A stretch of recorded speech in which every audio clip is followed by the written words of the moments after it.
Some lovely intro music for welcome to session number 79. Now the characters are not all dead yet, having only died once in their timeline. I'm sure they've got many more ahead of them, including a planned roll off a cliff dying together scene. I'm sure that will happen somewhere along the way. I'm hoping, yeah. Okay, so we're up to session number 79 of our Wrath of the Immortals campaign. Tonight online, we will get David to introduce himself while he's still got reception.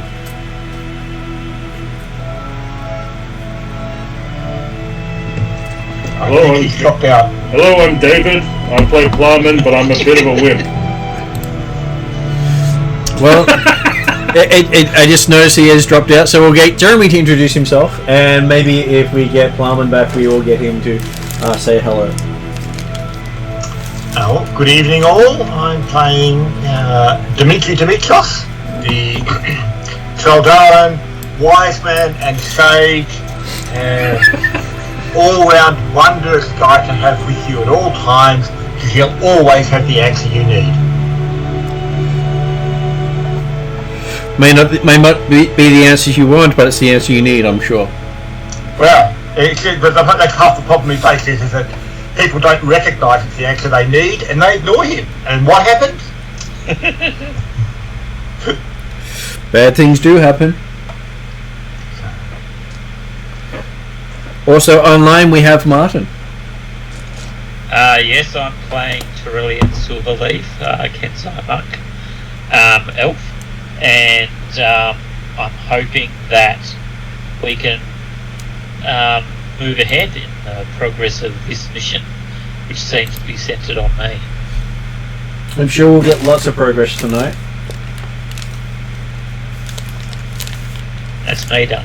Yeah, we'll get lots of progress. Whether we're in the right direction is totally the question, but we'll get lots of progress. I also have a protest that Martin's had an elf monk for more than 3 sessions without going undead, and I don't think that's fair. But then again, he's not experimenting with an evil sword. That's true. So, also online today we have Mark. Hello, I'm playing Bradshaw, the lovely dwarfed fighter, I suppose, who got more kills than Plowman last session.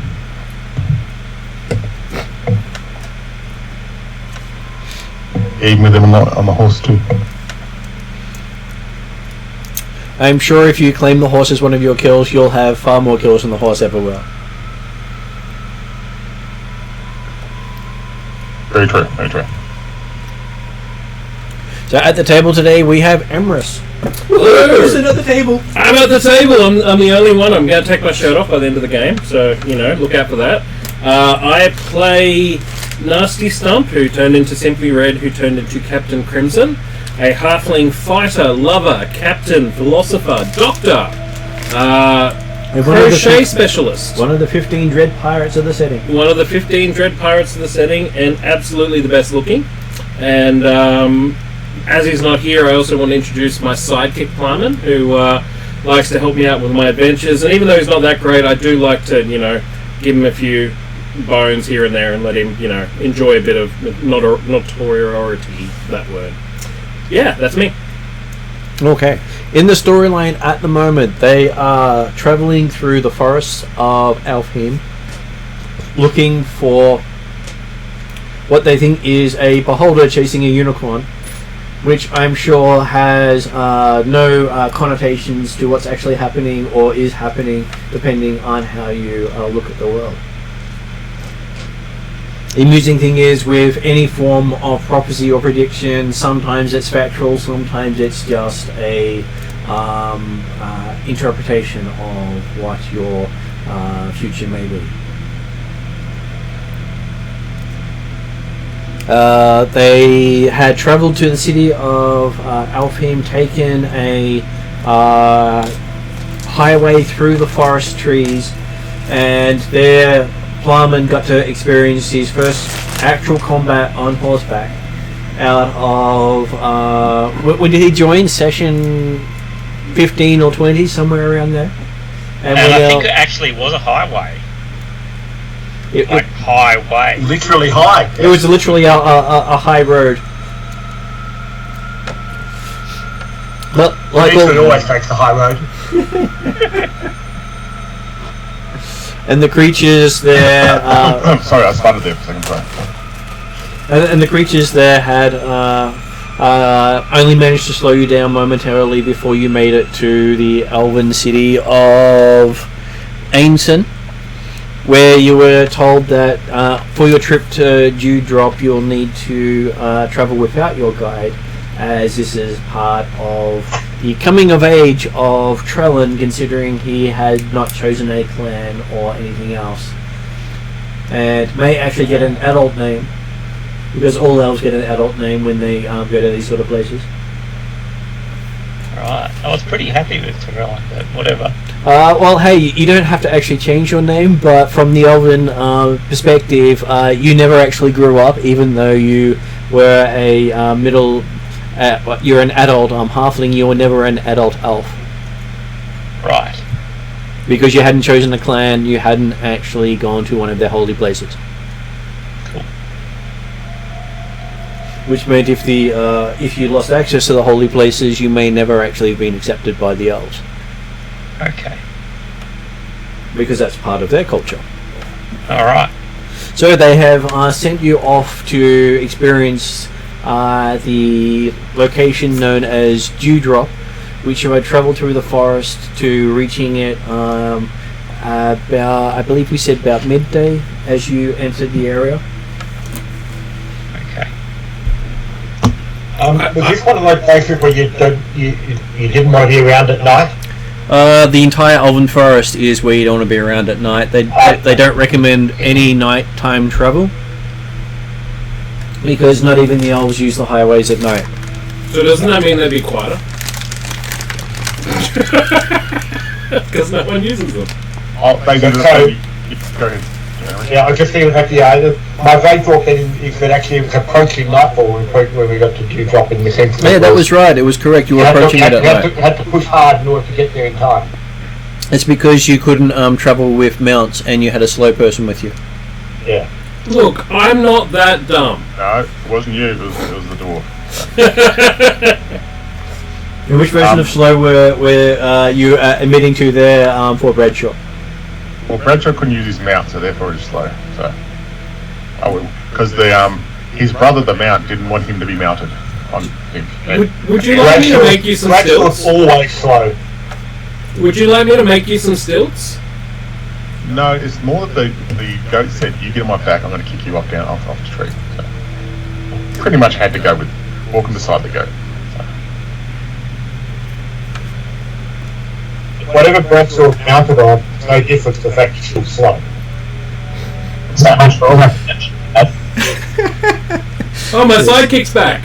And David, would you like to introduce yourself? Yes, I am David, murderer of halflings, and I play Climate Goranov, the master barbarian, grand warrior, noble, great horseman, all-round good guy, and completely undefeated in single combat.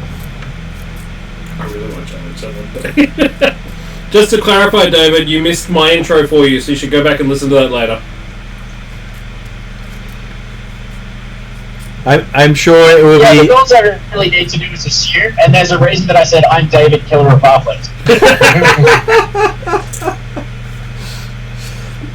It's worse, because I'm no longer, like, one of two halflings in the party, I'm just the only one. Martin kept me safe before. Not much safer. No. Yes, I'm David, killer of halflings. There's only one halfling left in the party now.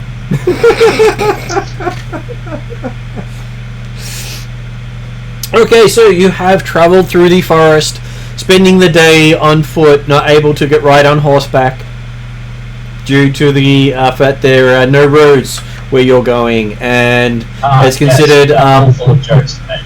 dangerous for mounts to travel through, because the trees themselves like to grab their legs as they walk. Are you kidding me? Regen would grab the trees back. and eat the trees. I'm happy to, It's alright. to run, because I can run 50 feet and I can run I can down summon him at the drop of vertical a hat surfaces. So, whatever.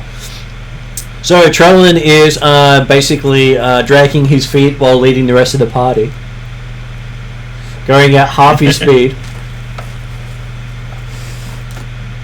Well, actually, it's worse than that because it's difficult terrain the entire way. Trellen is going at a quarter of his normal movement speed because he can actually just literally go over this terrain without slowing down. Being the amazing monk and all. So he could have been there and back again in less than a day. Okay. But I'm sure I will need the help of the lesser members of our party. It's funny you say that as a glaive starts swinging past your head. Ramen is going to take the barbarian way through all of these And obstructions. it will probably miss, so that's fine. I don't think so. You were warned that there were many awakened trees in the area before you left. Ah, yes. Only you can prevent forest fires. Live my planet.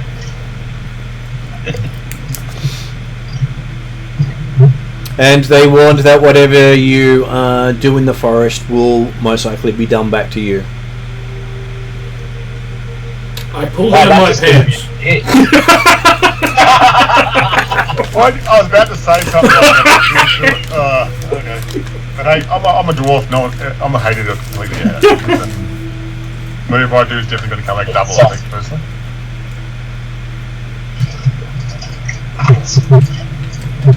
So while we're going through the forest and everything, all, jokes aside because the dwarf's being so slow, can we keep an eye out to make sure that there's nothing around apart from the trees themselves?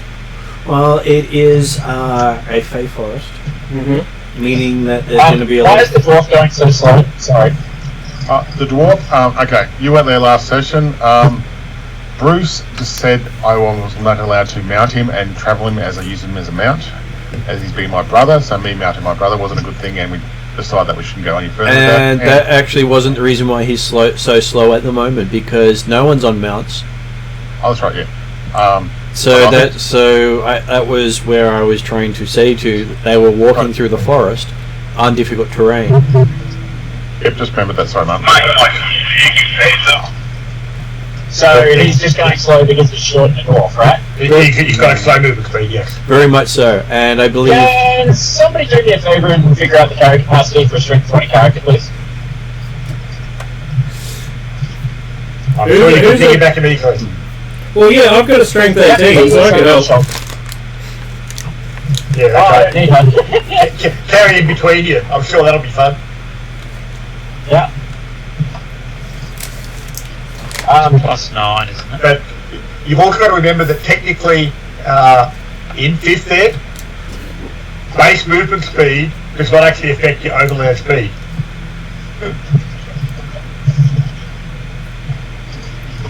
Look, I'll give you two options. Either I can carry you or I can drag you.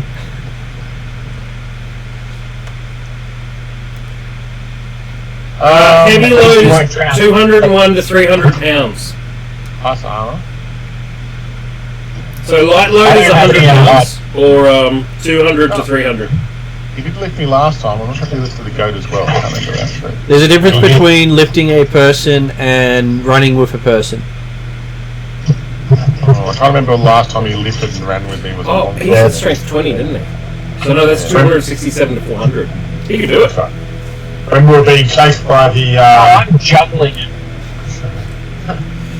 So yes, you spent the day traveling through the forest, listening to sounds of laughter, merriment, and creatures you could not even possibly imagine. Yeah. But then we all got to know Captain Red. Hi! Dominates us. So, at the end of the day, you walk into an area where everything just seems intensely clear. Even each other looks a lot clearer. Every hair is noticeable. Every freckle, every oh god, the halfling's not wearing pants again. Is there like a pool of water or something I can look at my reflection in? There is. Yeah, I would like to look at my reflection. And you do notice that you have no pants. I put my pants back on. You don't have any pants. Where are my pants? Unfortunately, the forest must have been playing a trick with you, and your pants disappeared the moment you entered the clearing. Cool. I'm not shameful. I turn around, hands on hips, and go, I wish you were.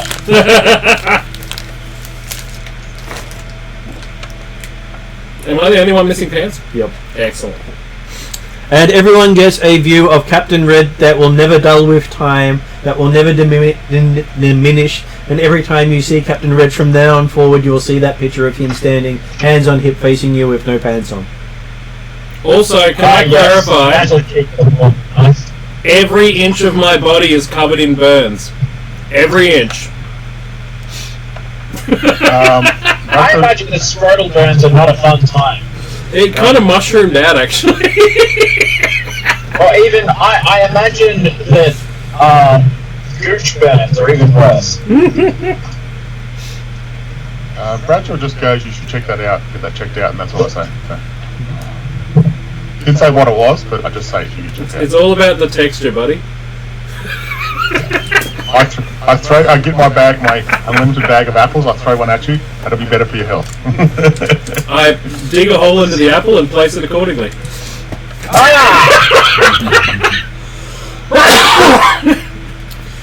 So yes, you now have a apple pen. codpiece, yeah. Ramen considers a career in magic to burn this from his brain.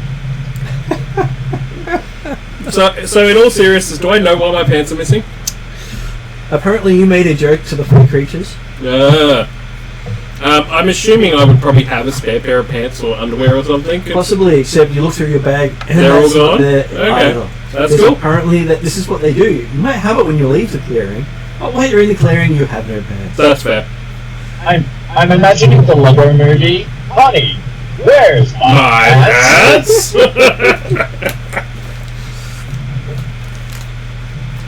Alright, so I turn around and go, hey, I've lost my pants. Trellen, is this a good thing or a bad thing? We know. Turn around. I walk up really close and like lean on Plummet and be like, do you know where my pants are? No, you don't. No, you don't. I have a rage weapon. As you go for your weapon, you find it's not there. At least I've still got mine dangling, buddy. Yeah. Look, speaking of dangling, I have fists. Stay away. So I'd like to turn to the party and ask, is anyone else missing anything?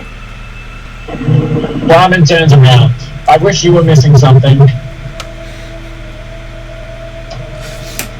Is there perception to check if anyone else is missing? Okay. Dimitri's ignoring them completely and looking around to see what else might be here. So, looking around, you do see that when you look at Bradshaw, he looks more like a halfling than a dwarf. Do I see that too? Yeah. I run over and go, brother, and give him a hug. No! Put your pants back on. Jesus, can you feel that on your leg? It's awful. Oh, it's not like I can hide it. Well, there is an Leave it a apple mark. there. Stop it. Just leave it a mark. Stop And it. why is he getting so excited hugging another half? Oh, no, please. Bradshaw hides behind Dimitri. That's how bad it gets. Okay. What? It's like a baby's arm holding apple. No, a baby arm that's gone through an apple. You got that one from, Yeah. Well, You see me clench my buttocks and there's a crunching noise from inside the apple. well, we don't need to worry about if he loses a leg, because he can just use that thing. God. Okay, so Dimitri, Dimitri is just sort of bemused as he looks around, realizing he knows nothing of this place. but it would seem to be the area we would expect you not to be.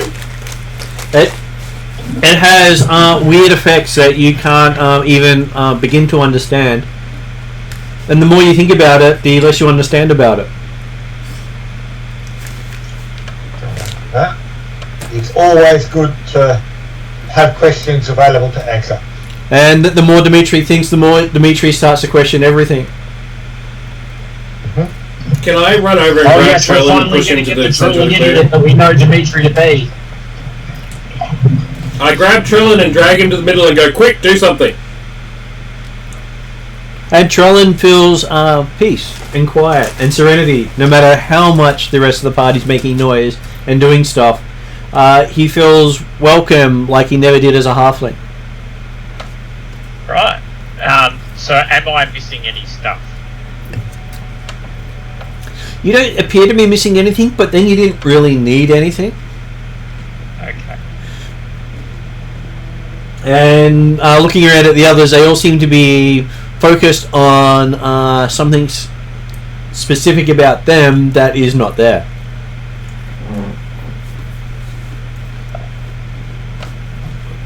You! Which one of you idiots stole my glaive? Not me. Was it you, tiny pseudo-dwarf halfling? No, not me. I am trying to get away from a half-naked halfling. Ah! Well then it must be the half-naked halfling! Did you steal my glaive? Plarman, if you can see where I put it, sure. You put it in your pocket? I know where I'd like to put it. Idiot! Well, Ploughman, it kind of looks like a glaive, but I'm not sure how much like a glaive. It definitely hits hard. Oh! In all seriousness, club, that's...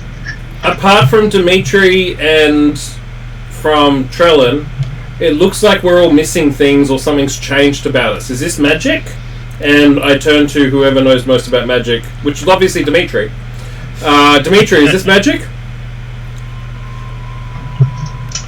Would appear to be a wondrous place. That tracks. I turn around and walk off. Okay, so Factually accurate. so Trellen, now that you're in here and resting, what do you want to do that you feel at home in this place?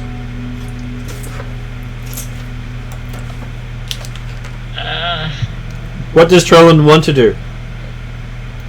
I don't know. Like, do I sing and dance? You were never given any instructions, just told to come here.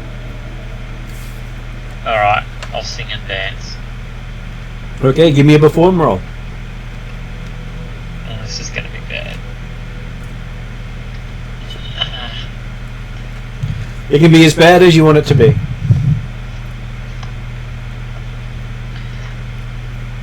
Well, the dexterity helps, I think. Or is it charisma? It will be charisma because you're doing the song part and trying to make it appealing.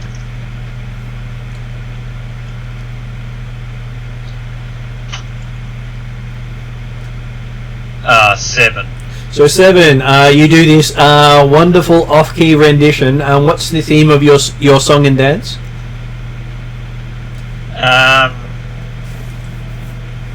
I'm home. It's good not to be a halfling? It's good to be not a halfling, yes. Sometime an extra couple of feet make all the difference. Especially for high shells. Just ask Bruce. So yes, you get to witness probably one and only performance of Trellen singing "It's Good Not to Be a Halfling." I'm offended but impressed at the quality of singing. The fact that he just can't seem to find the right note, Damn, it feels good to be a gangster. and that you're probably glad he. You're not quite sure what movements he's trying to do because, well, you've never seen a dance quite like that. Has it got any? I look at the dance. Has it got any sort of any? Have I seen this dance at any sort of place before? Like It starts with a jump to the left.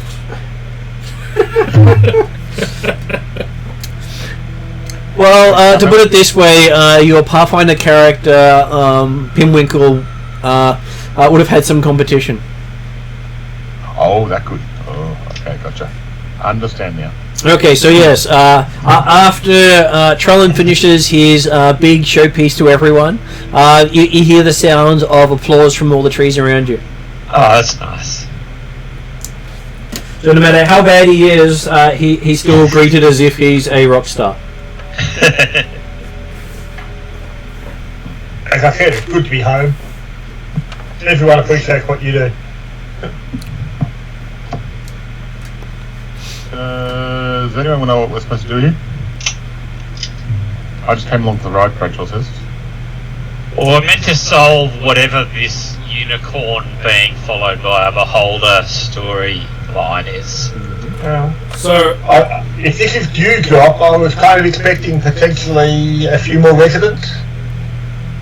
Particularly unicorns. maybe it's symbolism. My pants are off, so I'm obviously the unicorn. So who's the beholder? There's certainly no beauty in the eye of. Bradshaw, you can see, wanted to say a few words. He's just struggling to he's trying not to open his mouth. He realises it's going to be really, really bad. So he just shakes his head at you and goes, not that kind of beholder, okay? Okay, and as you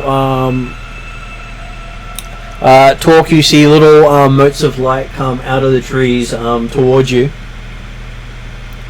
as the sun starts to set, as you see the stars clear overhead, clearer than any other time you've looked up. So noting that the sun's going down and the stars coming out, I will remind the fact that we're not supposed to try and be in shelter by this point. I'd like to put my pack down and pull out my various weapons and stick them in the ground and create a little semicircle around me ready for battle. Because I don't like this. I'm also only half armoured, which is worse. Yeah, and I look at Dimitri. I thought we were supposed to be in a safe spot outside, especially me anyway, because I'm not well liked. So, if we're in the open, I'm very worried. You're by a mirror-like pool of water in a clearing. Okay. We're not in the forest right now, which is probably a good thing. Okay. Can I... And the trees are clapping, so... Is there anything in the water? Yes, a reflection. Like, but underneath the water, is there anything? Do you look? I'd like to look, and if I need to, I'll take my shoes off and walk in. Okay. You walk into the water. It feels nice and relaxing and cool. Very soothing. Cool. And you can see yourself reflected in intricate detail from the water. While I'm in it. Well, you're looking down at your ankle deep into it with no pants on. Fair enough. So And getting a view you'll never forget. it's no deeper than that, though? Not that you can tell on the edges. Okay. But it's still mirror-like surface. Can I keep walking in? You can. Go deeper. Okay, it only seems to go up to your knees. Fair enough. And then I'll turn around and walk out, I guess. Okay. Does the image appear to distort when he actually causes the water to be moving? Not by much. Just a slight ripple. Enough to be very disturbing when you see the ripple go through various parts. But you're sure you could even draw that picture 50 years on and still get it accurate to the detail. That's how much your mind will remember this moment. Paint me like your French dwarf, baby. Hey, there's no such thing as a French dwarf. As you think you'll be able to also picture each of your companions the same way after leaving this place. That's right. There's no such thing as French. It's Francia. I turn and say loudly into the forest, wouldn't it be funny if everyone else was naked? Ha ha ha ha! I'm waiting for Martin's thinking. I can see it in his face. Okay, so there were some sprites coming in with little motes of light coming in towards you. And you can hear laughter coming from those little motes of light. And they all say, "Done!" As you notice that the halfling is now naked. Oh, damn it. That was worth a try. He doesn't even have his weapons. Yeah, because I stuck them all on the ground. They're all there. They're gone. Oh, fuck. You are completely naked in the forest. Fair enough. Not even any shoes. I'm very All your sad. stilts. I'm very sad, and I go to Plumman for a hug. Harmony took that. He's not in at the moment, so I give Plumman a big naked hug. Yeah, he doesn't resist, apparently. I'm sure he will resist later when he has a chance. But we're a bit too Well, it late. would just be his legs, so it's alright. Okay. Resist might not be the correct word. Somebody else started with react. Considering you've even lost your apple. So yes, the motes of light come in and they seem to circle around Trellen, asking Trellen, what does Trellen most want in life?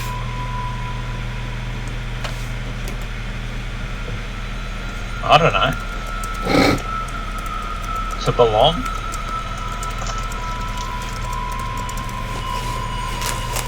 To a band of elves? Well, you have chosen a clan already, so you do belong to a band of elves. Ah, okay.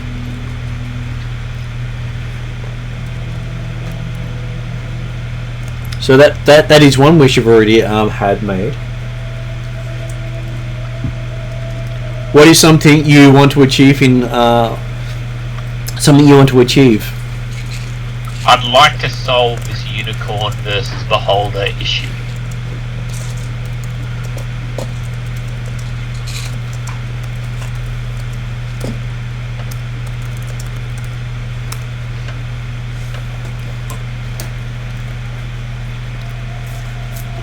They pause for a moment and then they say, it can be solved many ways. Do you want a solution now? Yes. Okay, so as you say yes, you see a unicorn come out of the forest. Sleek black with a gleaming... Black, did you say? Yeah, black with a gleaming horn that seems to be made out of white bone. Okay. Pearl white bone. As it comes across towards you, eyes almost like pools of darkness sucking you in. Do we hear the conversation with the sprites? You do. They're all happening effectively quiet. You do hear the conversation with the sprites, though you find yourself unable to answer for him. Right. So the unicorn walks past the others, completely ignoring Plumman as Plumman's trying to say or do something with Captain Crimson wrapped around his leg. Also unable to move or do anything.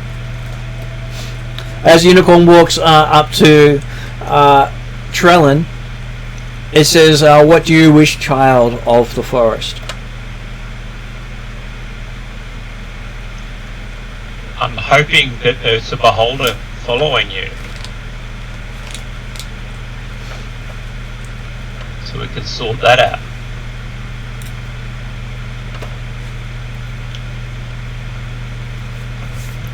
The beholder is a metaphor as well as a potential future.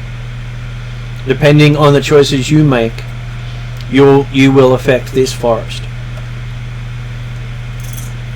You've already made some choices. Others that you will make will also affect how you will be received here. Okay. So it's a bit cryptic.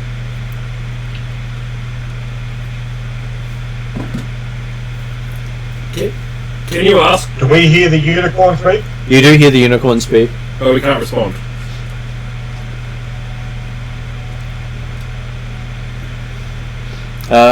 If Trellen gets stuck, then he will let everyone else respond. I'm happy for anyone else to respond. Okay. Could we ask?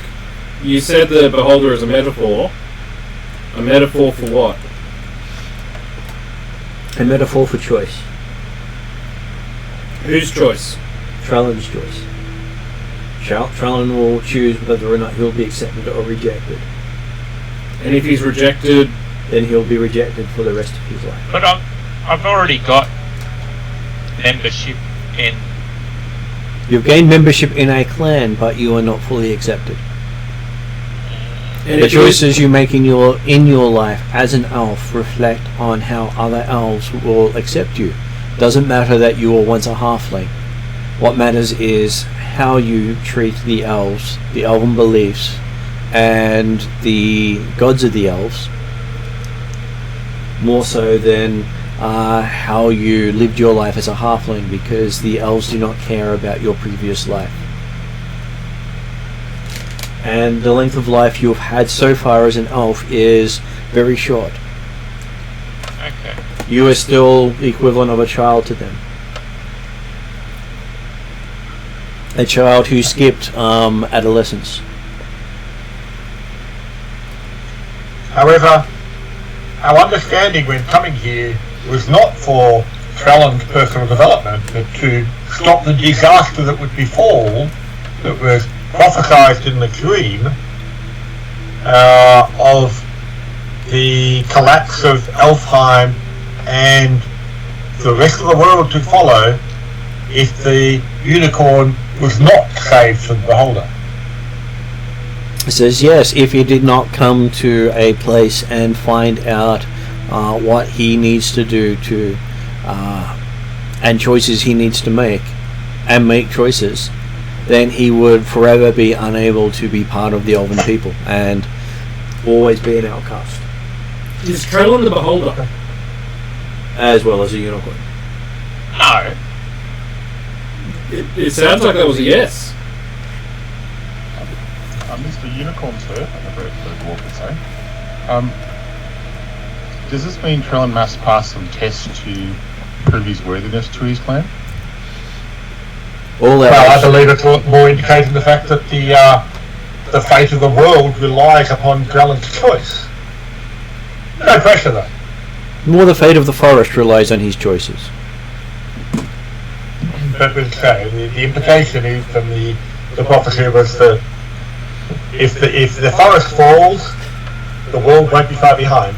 If the forest fell before he made his choices, he would never get the chance to make them.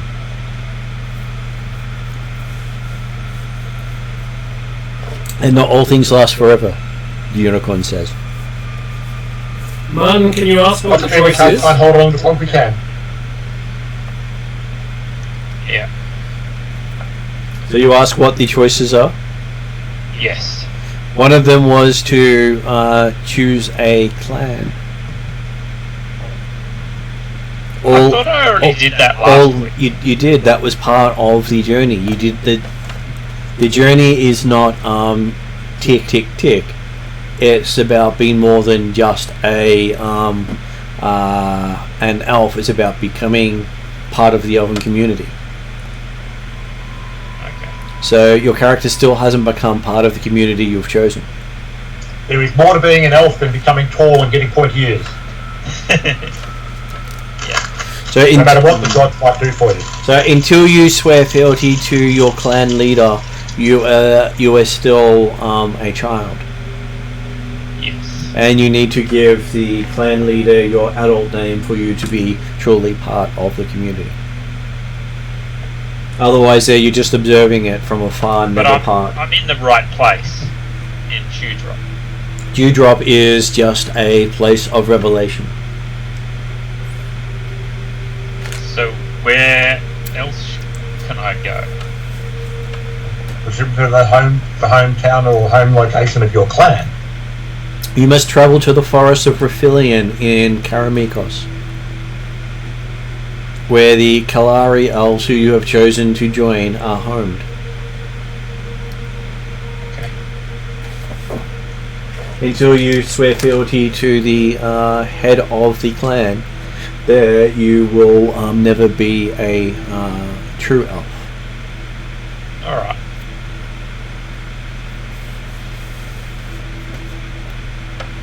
So, is there any other things we need to get done in Alphheim?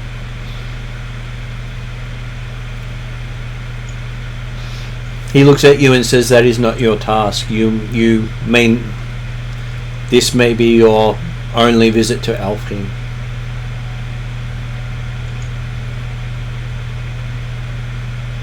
You have chosen a different forest, so a different forest now controls your destiny.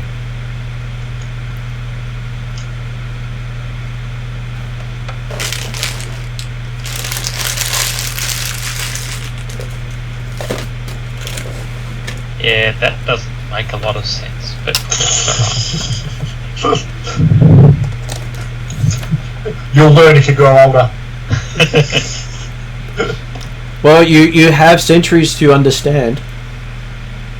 I guess I do. In the meantime, is the beholder or the unicorn like to become ascendant? Unicorn looks at Dimitri and says that depends on whether or not Trellen is accepted as a clan member before you travel back through time.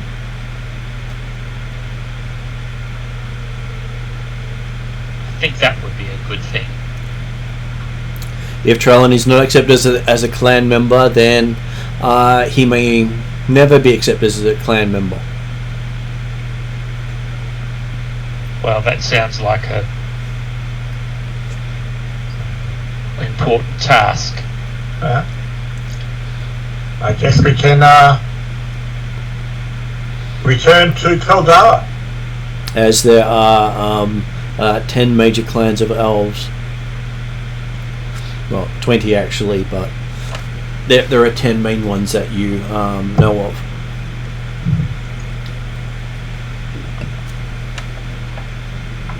I go up to Trellen saying, looks like you have a new path and you need to head there to finish what you need to finish. And basically saying your choices have changed this forest already.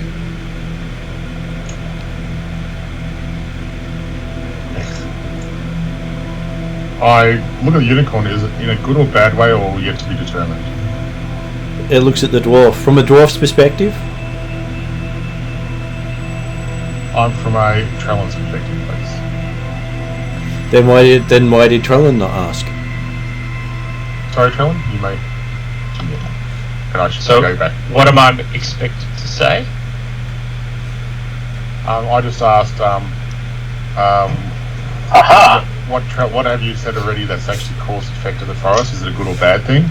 And he said, to the dwarf, I said, no, I'm asking for Trellen, and he said, well, we'll let Trellen ask that. So I just want to see what effects have happened so far, what you've decided. So. Alright. Does Trellen wish to ask anything, the unicorn says? Yeah, I'll ask, how has my presence affected this realm? Says the gods that were watching you no longer watch the forest. Is there a way to reverse that? Choice has been made. Once it has been made, it cannot be unmade. If you are concerned, then consider at least that perhaps they're watching the forest of the Kalari elves more closely now, and that may be a good thing. Okay. Your choice has affected the outcome of many clans. Alright. May your forest live longer than this one, he says, as he walks out. Okay. Wow, so you like screwed up this whole forest, man. Can we move Not now? really, but kind of, yeah. Yes, you can move now. Do you want me to stop hugging Plumman? That's completely up to you on Plumman. I would let go of you right now, little man. Naked little man. The rest of my clothes are gone. I'm aware. I'm very aware. I let go and step back, and I say, that was nice. Why does it pulse? I didn't need to know that. It is my godly power. If only the apple remained. Oh, I wish it would fall out for free. I chuck him another apple. It disappears before it reaches him. It must be very hungry, I say.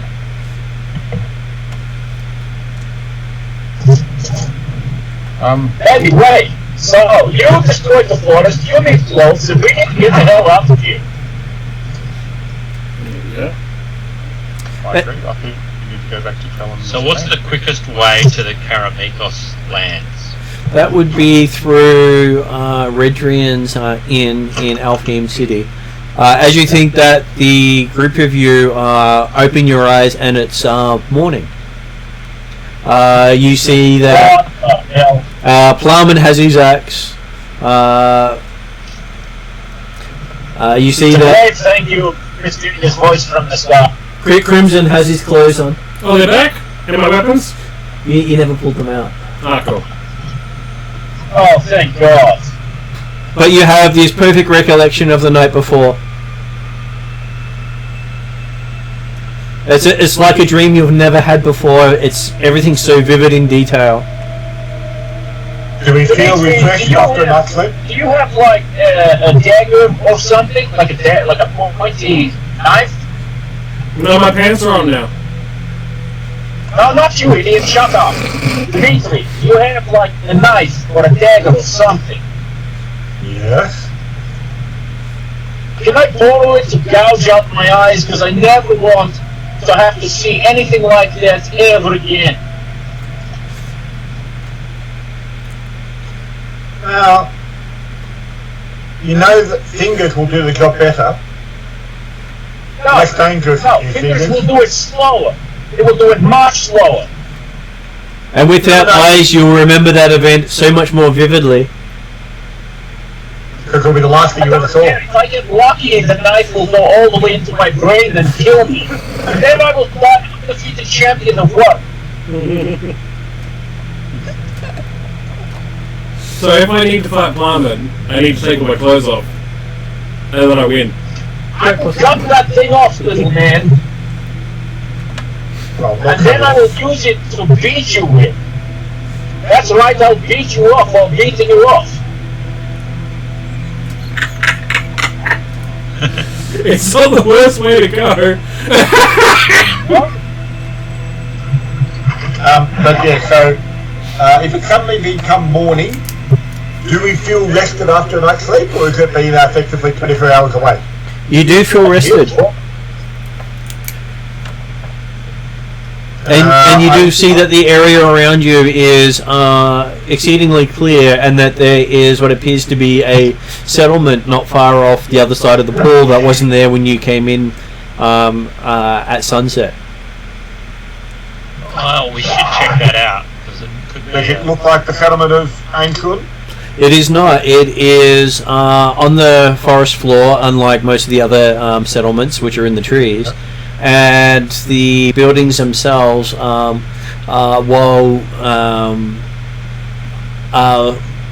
looking like they provide shelter, don't look like they have been encouraged or worked in any way.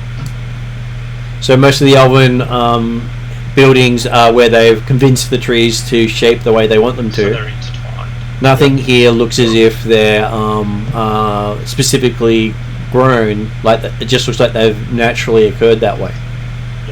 So in other words, these are the guys who got ahead of the game. They knew what Trellen was going to pick.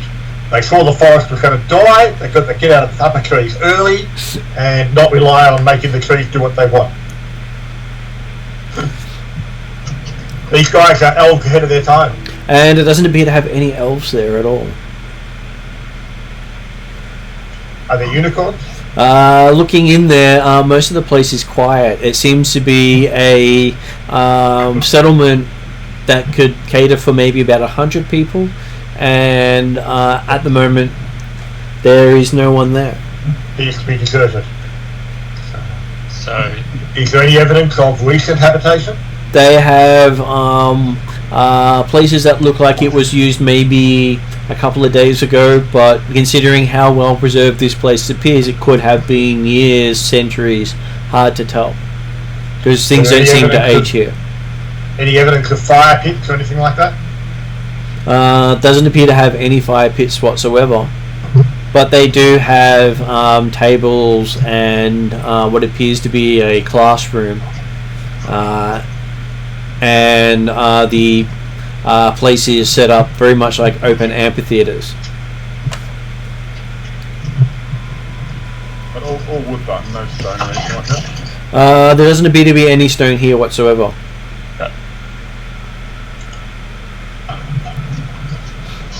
Should we sneak in or should we make ourselves known, guys? Well, I'm assuming we've at least gone in somewhat to have a look around and find this detailed information. So I'm assuming that we're wandering through a little bit. I'd like to call out, hello! You hear your voice echo a little bit as you say that? But no response? No response. Okay.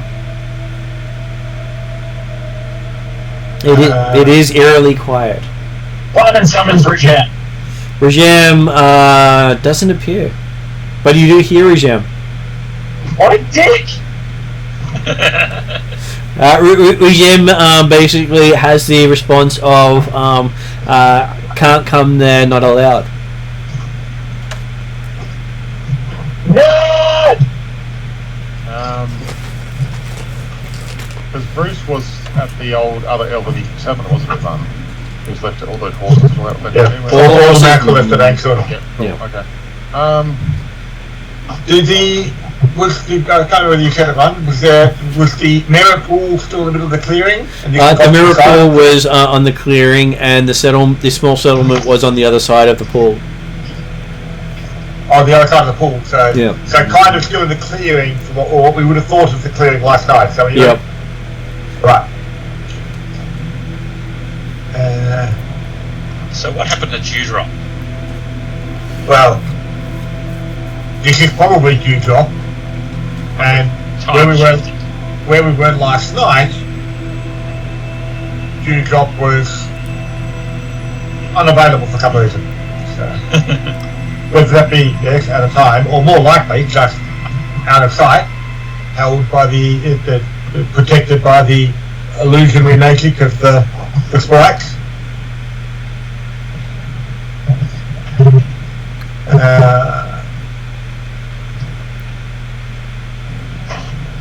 As you say that, you see a bright light come flying towards the forest, towards Trellen.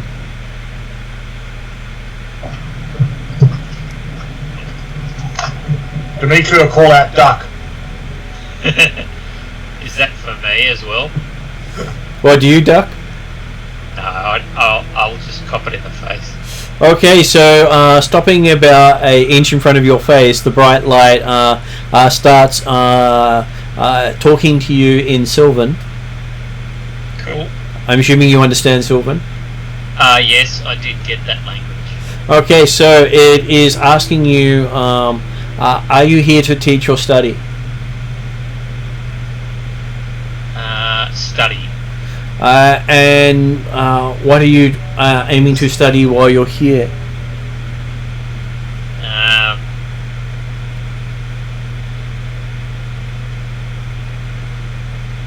I guess elven skills. Because most people come here to study the divination or ability to perceive things over great distance, as this is a focal point of detection spells and scrying spells. Oh, well, I'm not here for that. How long does that study normally take? As long as anyone wants to take it for, until you find what you seek. I would like it known that when Dimitri yelled out duck, immediately ducked. I'm glad to see the Palmer listens to Dimitri occasionally.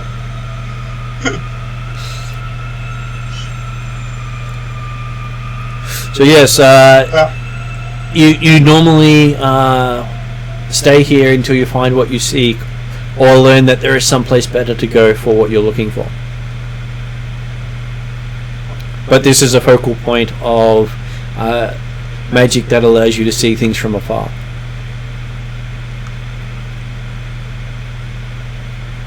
So I don't have any of those abilities because I'm a monk. Even magical items that allow you to see things from afar work better here. Not all spellcasters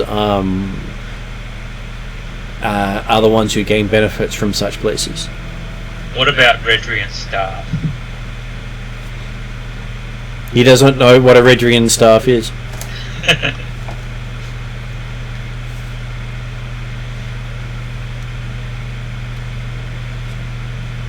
Do you pull out Redrian staff? Yeah, I'll pull it out. Okay, he looks at it and says you should not use that here. Okay. That's good, because I haven't yet. It will either be more powerful than you expected, or alter the area we're in. Okay. Artifacts of any sort should be carefully used, it says. Alright. I haven't used it yet. You may contact a god you least expect.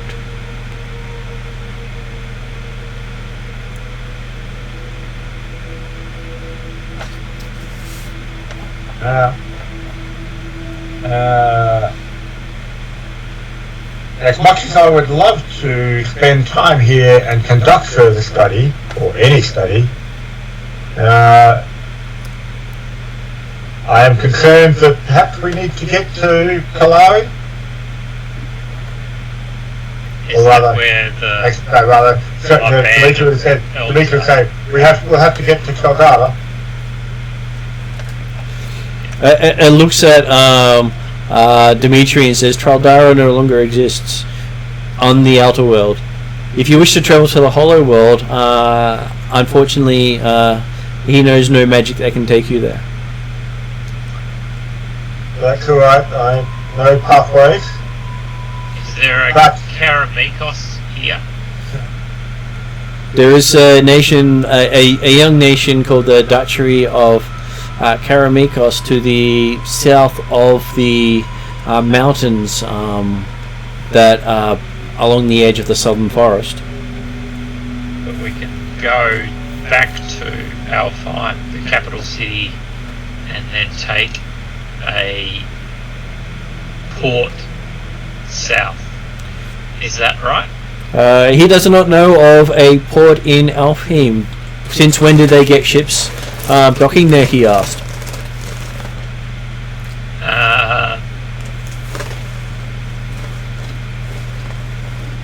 Just forget that question. Question forgotten.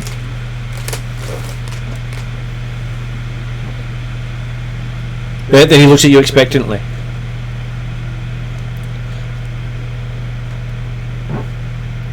Do you have a name aside from study aid? Well, I teach use of magic balls.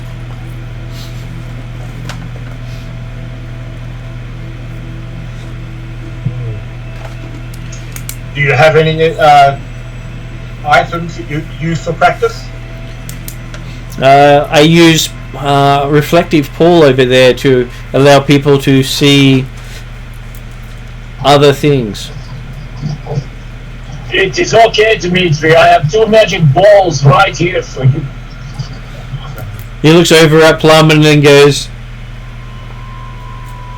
"Yeah, there is some magic there, just nothing he can put his hands on." Well, that's weird because I don't speak Sylvan. It's okay, he still understands you. Shit. Can we help with this, or does Trellen need to do it on his own? He looks over at the halfling and says, help with, pointing at the barbarian, helping with Plumman's balls? No, he wants help with Plumman's balls. I'm talking about Trellen's journey. Okay. I'm sure Trellen could do with all help he can get. He is rather new for an elf. He still does not wear it right. His dance is rather I'd stuffed. prefer if Trellen didn't get help with my balls. You want him to handle them on your own? Jesus. Trellen walks away. Martin, is this There's the crappy dysfunctional party I remember. yeah, this creature? Yep. I assume it's a wisp or something, is it? Or It's a glowing mote of light. okay. I can, because I know Elvish. Can I hear any of this at all? Or You can probably hear it, but it's not in Elvish. okay, I have no idea what's going on here right now. It is in Sylvan. I'm just looking at him I going. can translate. Sylvan's like Elvish, but with like vampire cloaks, right? No, it's Elvish. It's ye olde Elvish. I'm sure in Sylvan there are like hundreds of words for the word tree in Elvish. I'm just going, what's going on here? And I just ask out loud. Okay, while you ask out loud, the mote of light floats over you and starts to describe Plumman's balls to you in Dwarvish.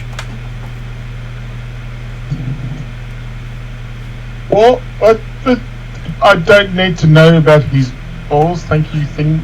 It's going in intricate detail for you, describing everything in the classic metric Dwarven.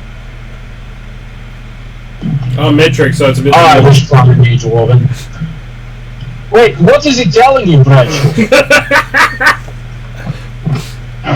And I really, I say out loud, and I go, that big? But why is it that Yes, colour? you need a wheelbarrow. Surely that's not healthy. And I'll just say these sort of words out Are loud. you reading the same books as me? The wheelbarrow and all that. While it's telling me this, can I say, excuse me, I didn't quite catch your name. That's an interesting name. I'll keep it. It says. Okay. Are you from the village over there? Did I get a response from the thing? Just writing down the name you gave it. Okay, and it says yes. Are you by yourself in there? No. Why is it so quiet in over there? Why is it so quiet? He just gives you a knowing look. So not a dwarf thing. Okay, got you. Do you need any help at the moment? He shakes his head, and then he moves over to Plumman. Okay, fine with me. Before you go on, Martin, Yep. is there an ancient event that Plumman knows of that's like super old? Probably the burning of the grasslands that forms the lands of Black Sands. Okay, before the orc starts talking, Plumman says, "Do you know of the burning of the ancient grasslands?"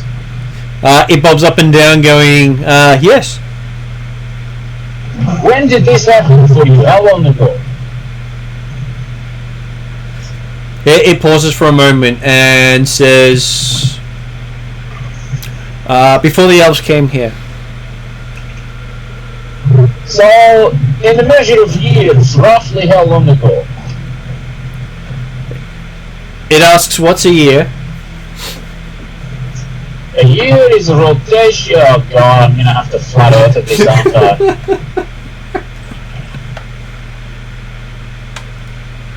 Plumman roughly translates the concept of a year. You coward! Okay, so it takes... Well, Dimitri corrects all the errors and provides a more detailed explanation.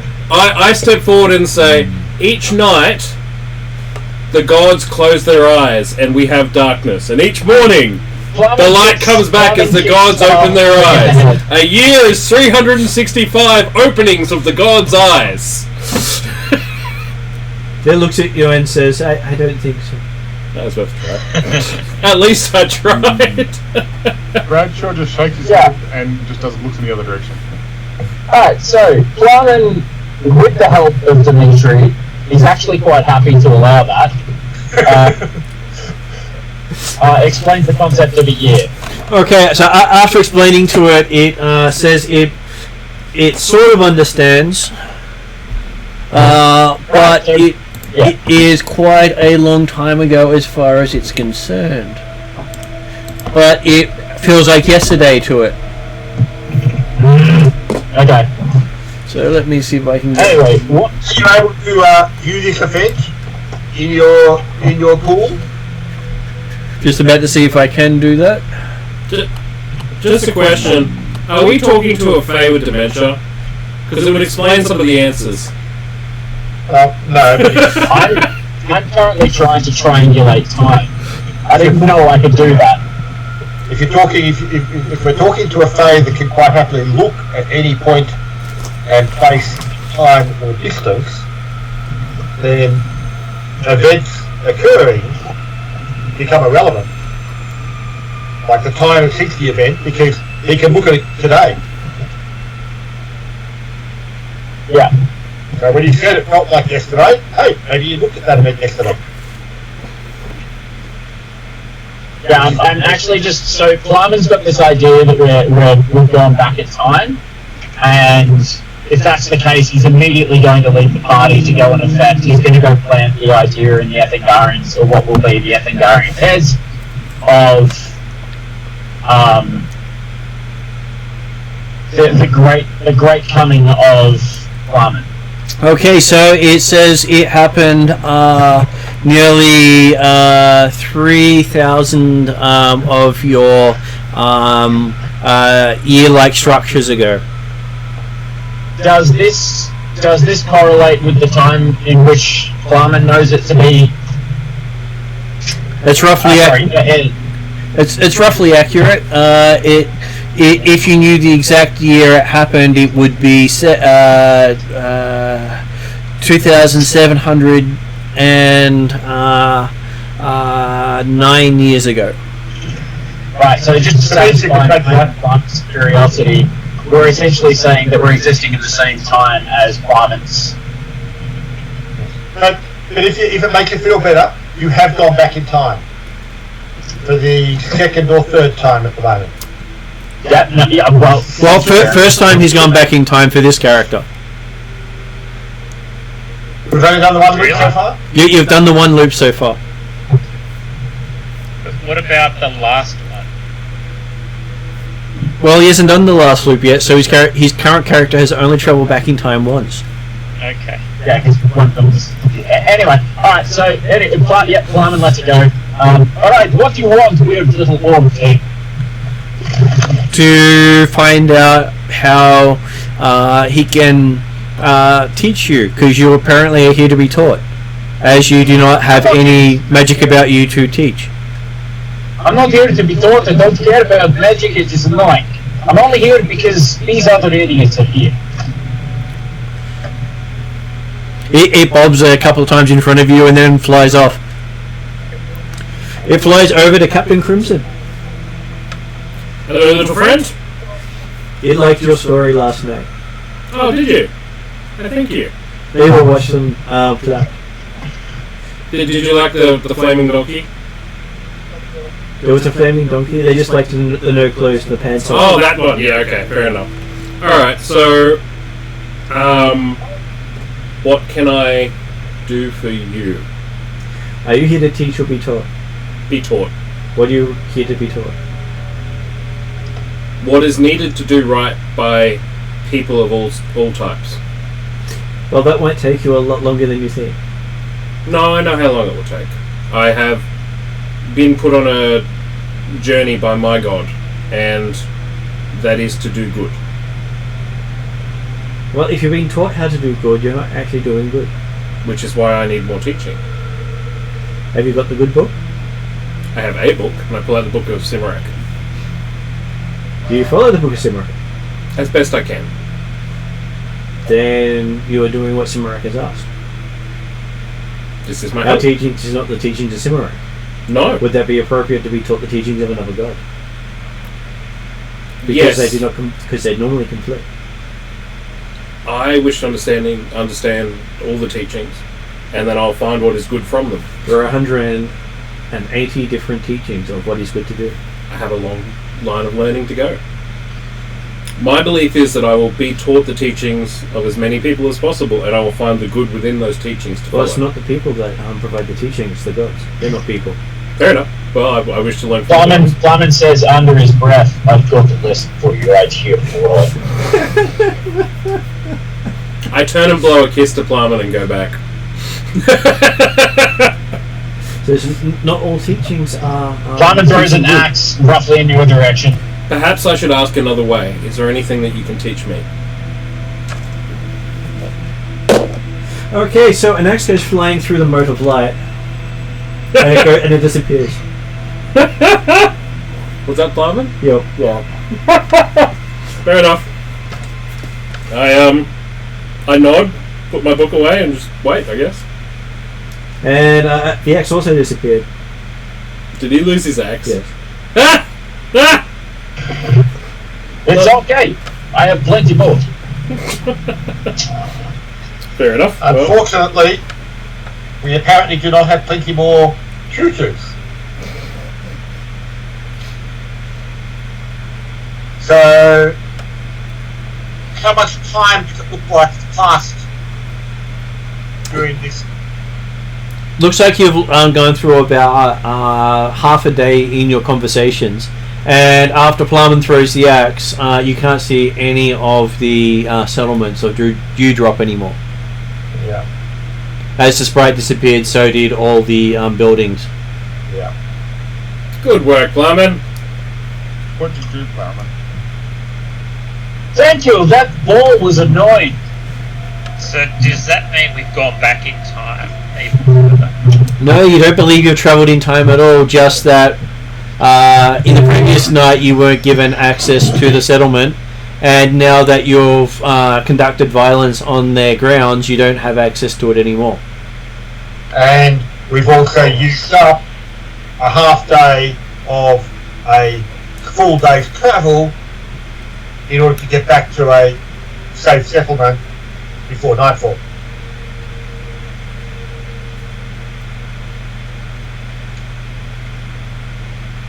I pat Plummet on the back and start walking. Because what else can we do? Don't touch me.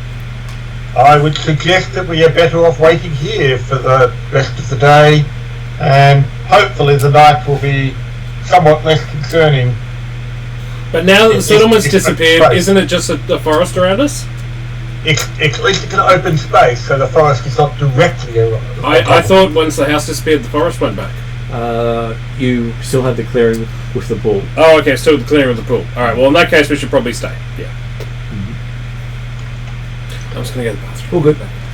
So yes, staying by the clearing of the pool for the night. It is extremely quiet. You don't seem to hear any noises from the forest. There's no sound of trees swaying or moving. Sounds like a night out in the caves of Rockham. Perfect.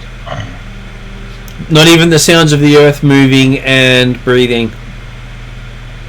Well, I would suspect we're having at least a double watch throughout the night. And you do have the feeling of being watched the entire time you're there. So, who wants to do first watch? I point to I only need to be awake for 4 hours, so I don't know if that helps. Do they include feeling watched during the daytime or just as the night fell? As the night fell. You do feel the beam watch during the day as well.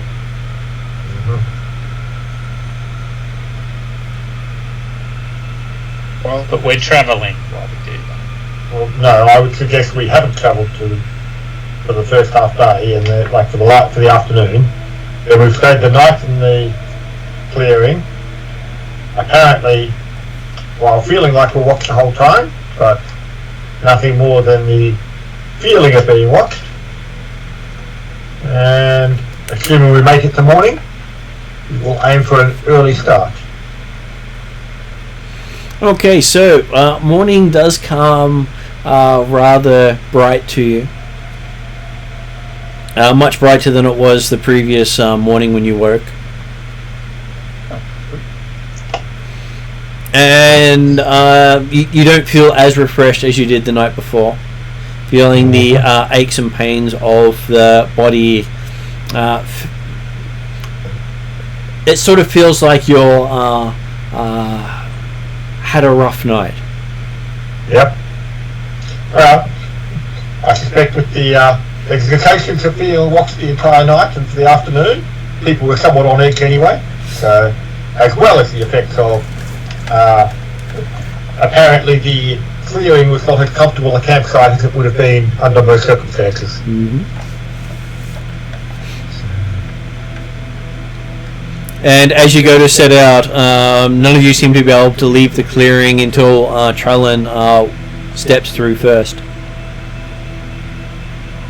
Okay, well, No, that's fine. considering the fact that I would have said that Trellen was probably making, since he moves faster than the rest of the party, he could be doing a bit of a scouting type thing anyway, so perfectly reasonable he's gone first. So. Stealth and sleight of hand.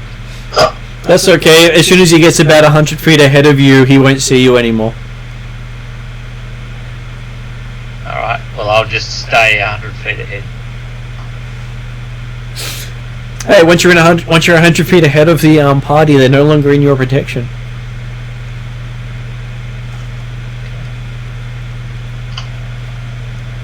So Trellen goes off ahead to scout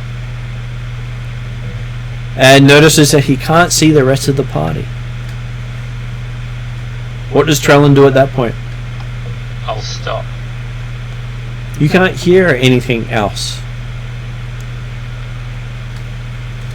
You just see trees everywhere. Well, I guess the idea is that I just wait and see if they turn up. Okay. So, going back to the rest of the party, as you start going into the forest, you see Trellen disappear from view as the trees seem to close around you. That word? Say out loud. You hear your voice come out in a muffled mumble.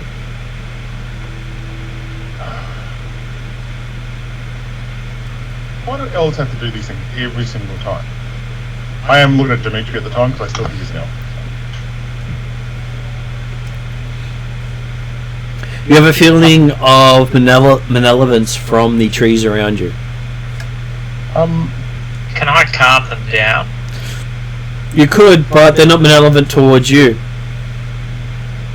If I feel that, Can I calm them down? You don't. You can't see the trees, Martin. You went away from the party scouting, and once you left the party, the trees then closed around the party, and you turned around and you can't see the party or where they were. So asking them what they're doing while they've got the malevolent trees. I firstly apologise profusely for my elven comment. I say that was mistaken the wrong way. When I see they're kind of surrounding me, I say, look, I didn't mean that. I'm a dwarf. I'm stupid. Okay, I just want to catch up with my friend Trellen, who's a nice person. Just decided to walk off a bit further from us. Is that okay? I just look around with the kind of eyes going either way. You just see trees all around you. So there's no way forward for us to move. Doesn't appear to be a pathway forward or back. Is there a way I can get back? So again, Martin, you look back. You don't see where the others are. You said you're going to wait for them. Your character is still currently waiting. You're currently reacting to something that's happening away from you at this time. But there's no pathway, but are there gaps between trees? Doesn't seem to be a lot of gaps between trees, which is not natural. The gaps are less than a hand width or two. Yep. And Does that mean we're left in what amounts to a clearing at the moment, or effectively the tree's closed on the clearing we're already in? It's like you're in a tangle of roots that reach to all the trees around you.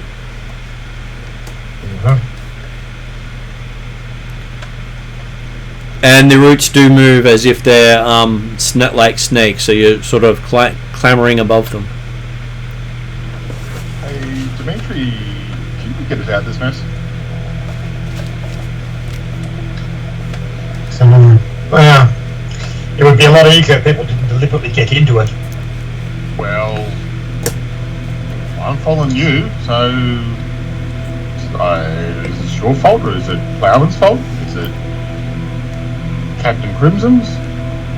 Or should our elf kind of held back with it? Could be Trellen's fault. Don't know yet. Where's Trellen? I haven't seen Trellen. Can you get hold of Trellen at all? Dimitri, maybe? Tell him to come back, maybe? They don't seem to like dwarves. I'm just saying, I'm not very happy. So you've been surrounded by trees. Oh, yeah.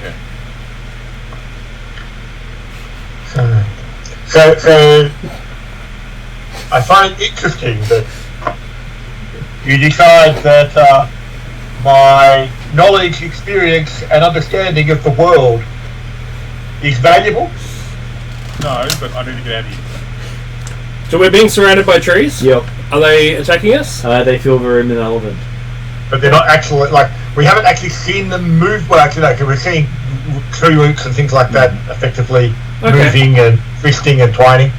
So I would like to step forward, and admittedly I'm carrying a few swords and things, but the two swords at my side, I'd like to place them on the ground and stand up and just nod to the trees. Okay. Give me I'll make it a charm roll. Charm, what's that? Persuasion. Make a persuasion roll. Persuasion roll? See how persuasive you are at not being a threat. Oh! 18! Okay, so yes, you feel as if you're behaving not much of a threat. Okay, so Trellen, as you're looking back, you see what appears to be Captain Crimson putting his swords down in front of a tree. Alright, I'll run back there. Okay, so you see Trellen run into the clearing. Hi! G'day. I'll keep closer. As the trees sort of lean back and you see a bit of a pathway through them. Oh, for Trellen or for me? Well, for the party if they travel with Trellen. Okay. I'll open my pack and I'll take the weapons slowly and put them in my pack so it shows that I'm not wielding them. And I put back up and I'd like to bow deeply at that tree and then I'll follow Trellen. You do hear strange sounds of creatures in the forest. Guttural roars and clicking sound. How's the rest of the party feel? Oh, that was just my gut. Sorry about that.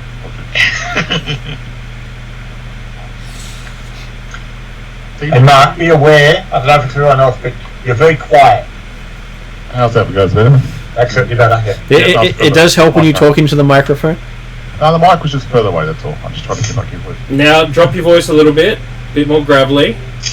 Okay. Oh, my gut is so sore right now. Now, some breathing.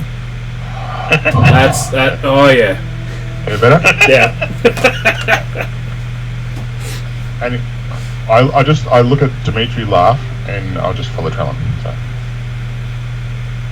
So you look at Dimitri laugh. I look at Dimitri and laugh because his lack of helping out the situation. A minute there, I thought you said you look at Dimitri laughing, and I was going, when was he laughing? No, I look at Dimitri and then I laugh myself at Dimitri and then I follow Trellen. Okay, so you laugh at Dimitri, go to take a step, and walk into a tree. Really? I can steer him around, actually. Watch out for that tree! Apparently, the tree stepped in the way of him before he, while he wasn't looking. Ow! Okay. I sidestep, try to get as close to Trellen as possible without causing personal space issues, and then I just keep looking around going, I don't like this place, I don't like this place. And I'm sure Trellen can feel the trees laughing at the uncomfortableness of the dwarf. That's right. But I'll stay with the party. Okay, so it takes you about a full day of slowly navigating the forest while everyone else is rushing to get them back to the city of Ainson. Well, the town of Ainson as it is. Yeah. At which point you meet with the guy who sent you there. Just got to remember his name again because my brain can't remember the name. Is it Alam or something? Yeah. Leon, Tree Life.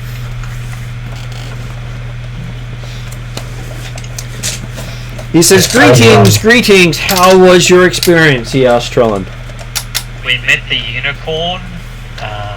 There was a unicorn, he says, looking surprised.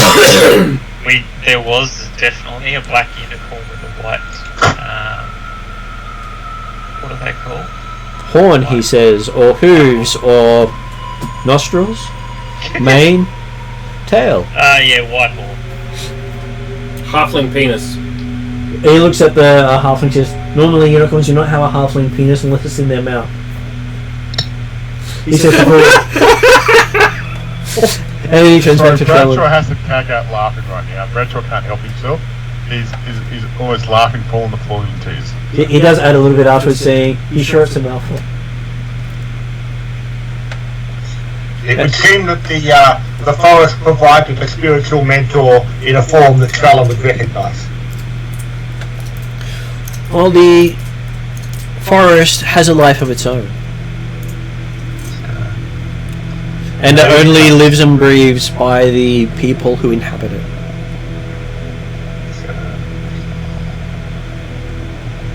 But it seems that Trellen's journey is not yet complete, but the destination lies outside of Elfheim. Apparently he's to return to his new home. Oh, so he's going off to the town of Raphilion, I believe, is the best place for you to travel to, knowing that the Kalari elves have that as their outsiders connection point. It is the most common location to make contact with the Kalari, yes. Right, cool. I am sure you'll be able to meet someone there who will greet you and be willing to talk to you about the ways of your people.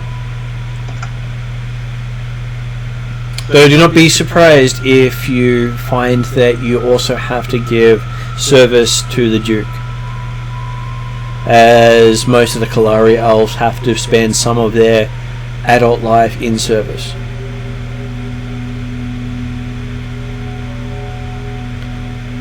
Each clan has their promises. Is Aelion planning on accompanying us back towards Elfheim? He is happy to travel with you towards Alphatian. Okay. During that journey, Demetrio actually mentioned to Aelion that yes, seemingly Trellen's choice of the Kalari forest as opposed to the Elfheim forest may well have an impact on the world, on the trees here. Yes, every choice has an impact. Every ripple can be good or bad,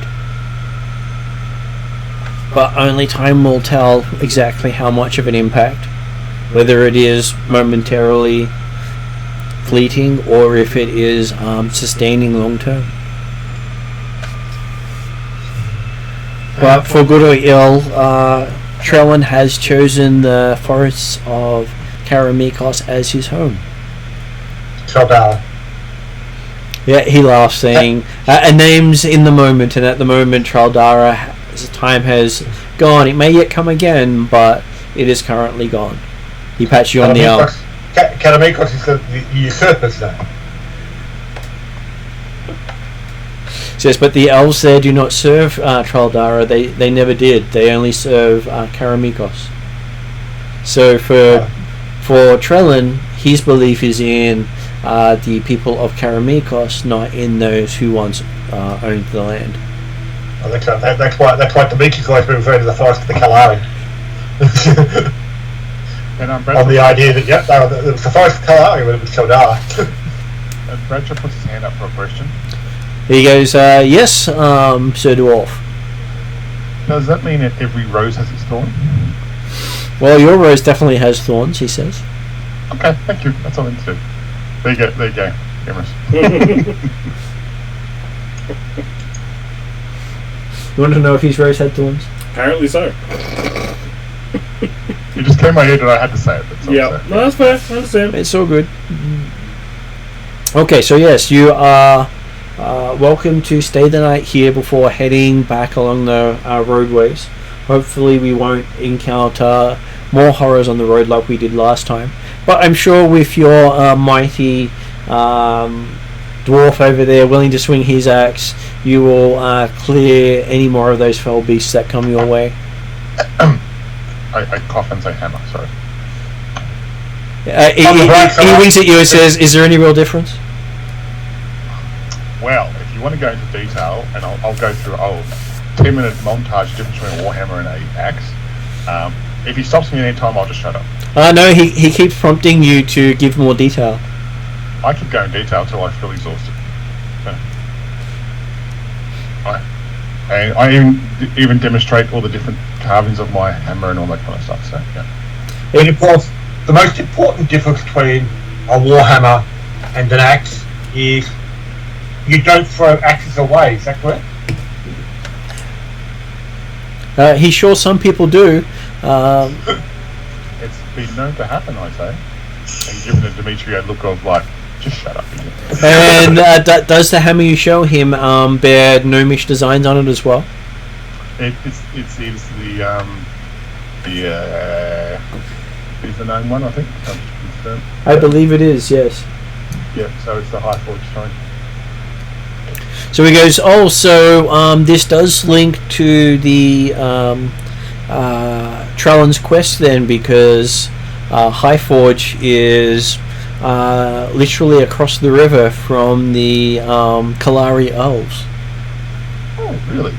They have a deep connection existing long before the Lords of Karameikos arrived and civilized the land from the chaos it fell into. That's interesting. Thank you for the information. Thank you for Moved listening. away from the microphone again, Mark.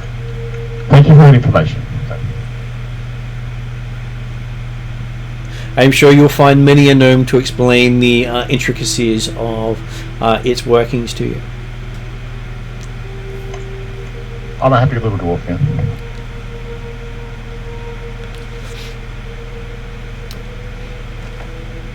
Okay, so did Trellen have any more questions he wanted to ask before you rest for the night?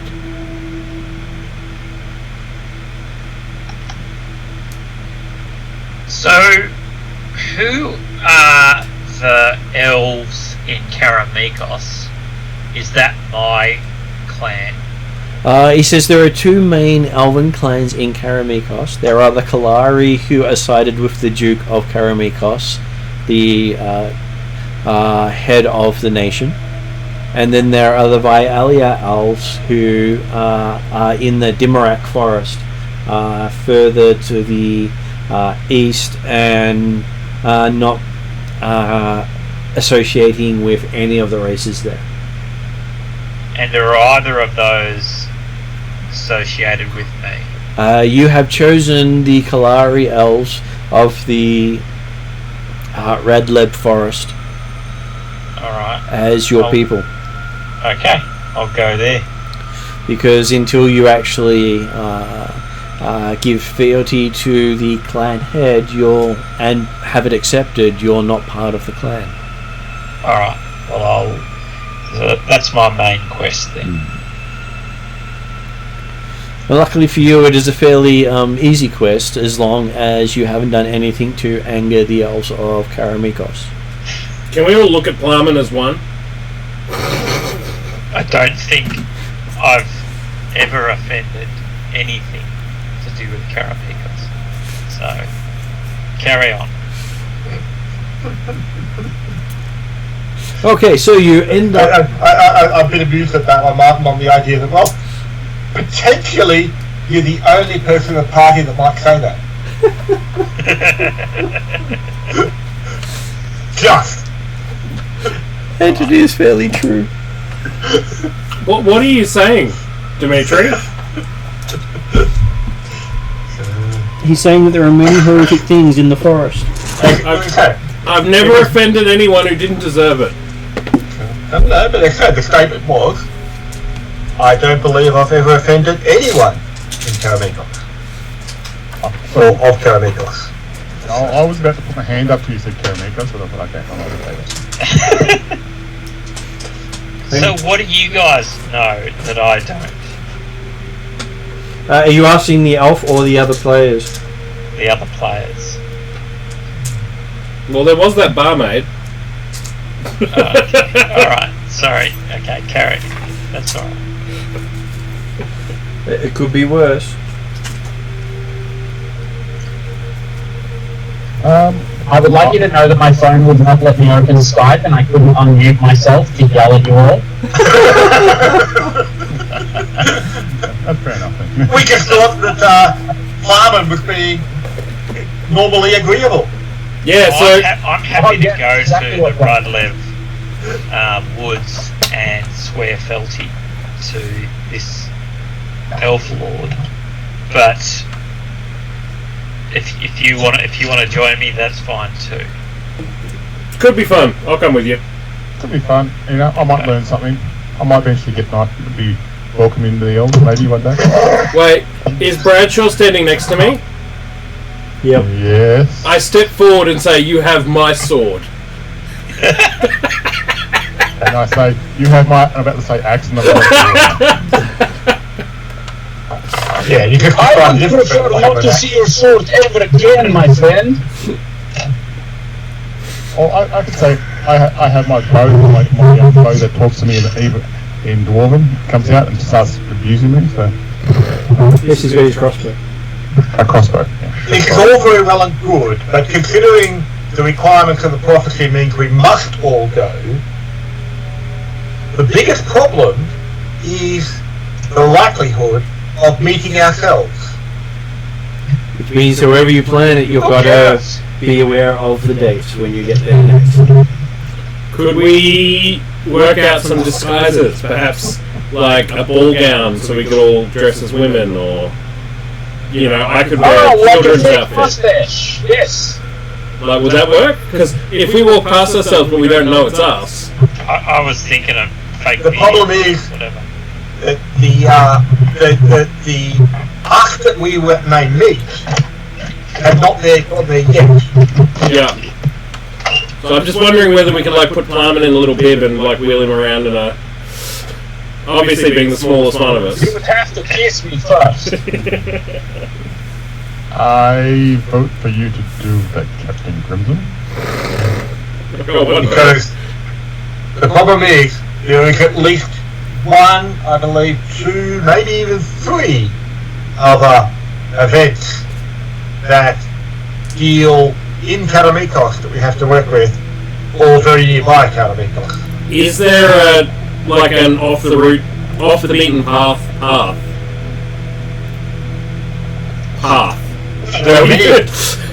There are many pathways through the land. However, if we are going to be starting from Specularum, where the portal is each time, it's something to be aware of. So we're just going to make sure that we don't arrive at Specularum at the same time Indeed. in an alternate reality. Note the date that we may arrive and ensure that we leave the location as rapidly as possible. Okay.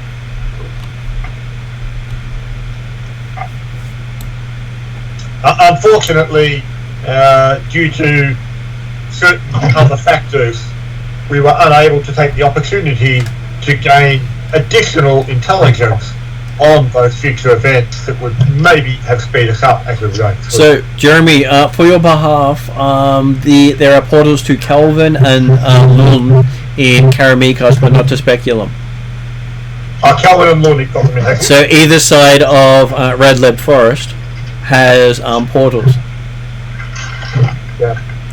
And while you're discussing this, Drazzle comes up to Dimitri and says, "Problem?" and hands Dimitri a book with lots of mathematical figures throughout it. Mm-hmm.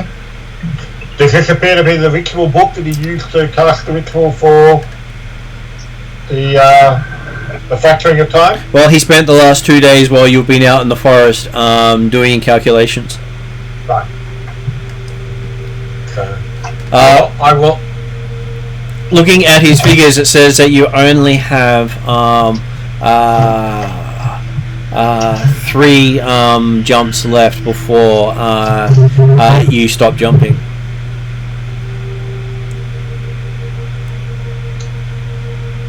So yeah, so I will, let's say, do the accommodation figures and yep, cover that up here and yes, talk to us. Because technically we've done the second one. This is your second. Well, you've only had 1 jump, and it says the ritual will only allow 4 jumps. Yeah, but in the sense that we've been to Alphatian. Yep. And then we've come to L5. So it's only been the 2 jumps we've done. So the 2 events we've dealt with. Is that correct? Only 2 events you've dealt with. But as a player, from my memory, I'm trying to remember. So you've done. You're still doing the second event out of 7 prophesized events. Yeah. 7 or 9? 7 that you know of. Oh, yes, right, yes. So. There's possibly some you don't know of because of the inclusion in the ritual. So, are we all listening to this, by the way? Well, I think Drazzle might have pulled aside to talk to the one person who might understand the mathematics and concepts involved. Well, he does say it in front of the others. What I'm just wondering is, does that mean that we need to start multitasking the trips? But as I said, because I had thought that we'd worked out that there were 9 quests, although we were only thinking there were 7 questers initially, we had realised that there were in fact 9 questers because there were the 7 party members plus Drazzle and Bruce. Yeah, but what I mean is that if we only have, 4 more jumps? Mm-hmm. Does that mean that each time we jump, do we need to have to, achieve 2? Or more. Or more. Okay. Because I know that my Rachel's and Captain Crimson's are almost identical. I think both our... you can't be the same as Captain are we going to Crimson. the same place, Martin? Because one I think is to do with the Halfling Revolt kind of thing. So, considering Captain Crimson's was to do with the burning of the Alphatian fleet, I do not believe that Bradshaw's is the same as Captain Crimson's. Sorry, I thought mine was... Yeah, apologies.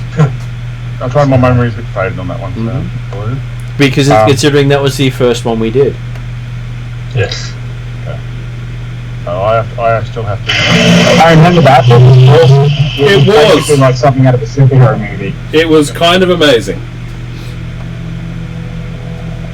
And he also says each time jump will affect the land around it with devastation. So, yes, which is why, okay, so potentially that's why he's saying the fact that the world itself can only cope with an maximum of 4 jumps. Well, the 5th time that happens, we may or may not jump because of the interference in the ritual. Okay, yeah. Well, sorry, Martin, I was going to... To clarify, fucking donkey. I didn't hear much there, Mark. Okay. Just want to clarify my one from memory, and it's been a while since I've talked about it. I still have to go visit the Halflings in the Halfling Council, is that correct? To stop the revolt back to Rockham? my memory. Is that correct? My memory with the whole thing? I thought yours was the wife. You have to deal with the vengeance of the Halfling clan. Did I get a location on that? You did not. Oh, okay. Because if you fail to deal with the vengeance of the Halfling clan, they will wipe your Dwarven clan out. Hey. Okay, gotcha. That's alright. Yeah, but actually, in some ways, the lack of jumps may be a bonus. It just means we've got to work faster each time. In the sense that, as I mentioned, part of the concern would be meeting ourselves. But if we can, let's say, attend the Radlib Woods, and at the same time, we may be able to discover the final resting place of Umaga, and potentially deal with Dimitri's prophecy as well. So, however, the other concern with doing multiple events in one time is the aspect that the originator of the prophecy must die at the completion of their aspect of the ritual. And potentially trigger devastation in the area where they die. And if we're not jumping back, that means that they don't come back.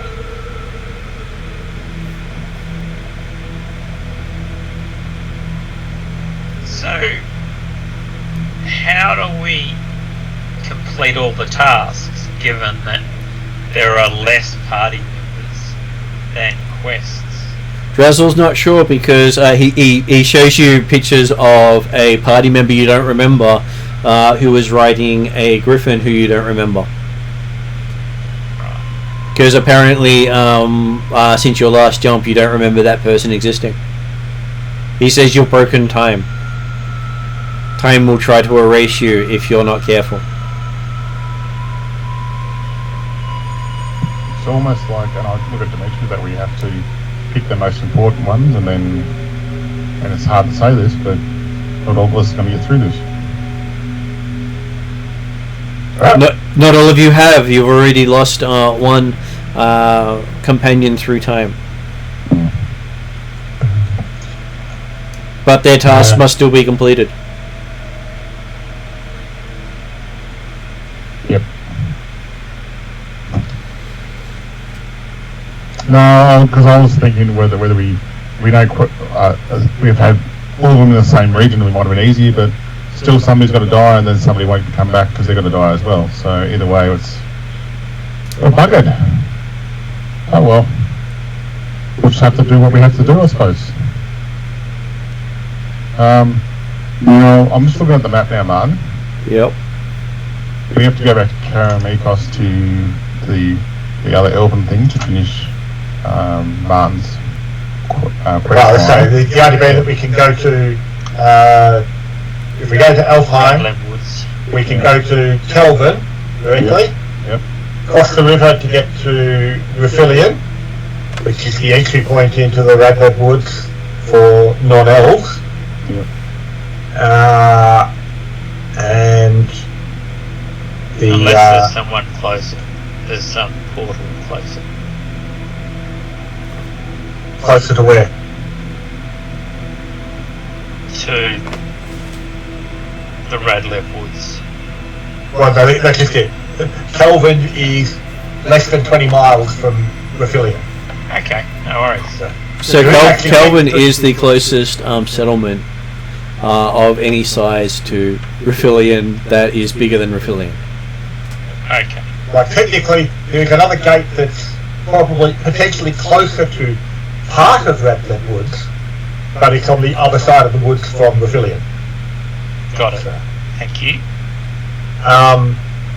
And if all you have to do is, I expect that you'll have to go further into the Radlib Woods that we may or may not be allowed to accompany you on, but if that was occurred, then while we're in there, Dimitri can potentially do some research to try and find out where his quest will take us, presumably within Karameikos.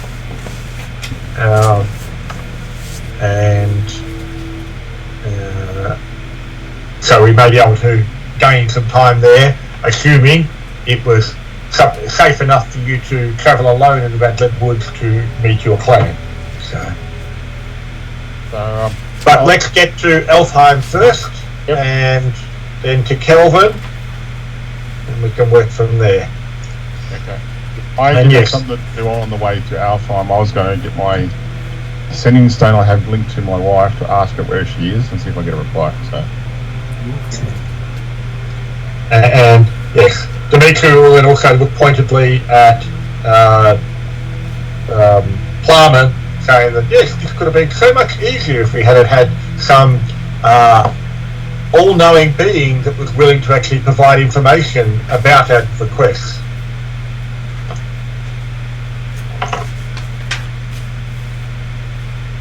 I'm sure Plowman can completely agree. Keep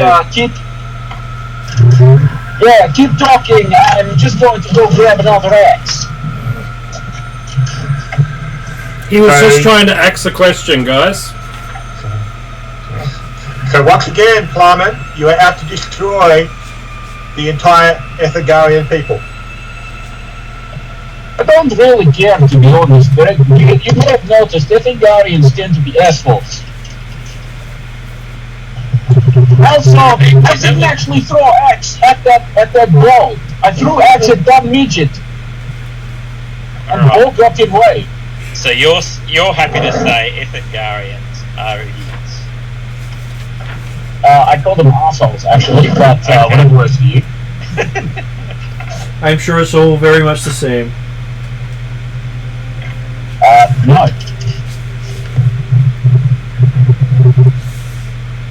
But let's be perfectly honest, Ethagarians, not the smartest group of people. Depends on what you're asking them about. About horses, there's very few who know their equal.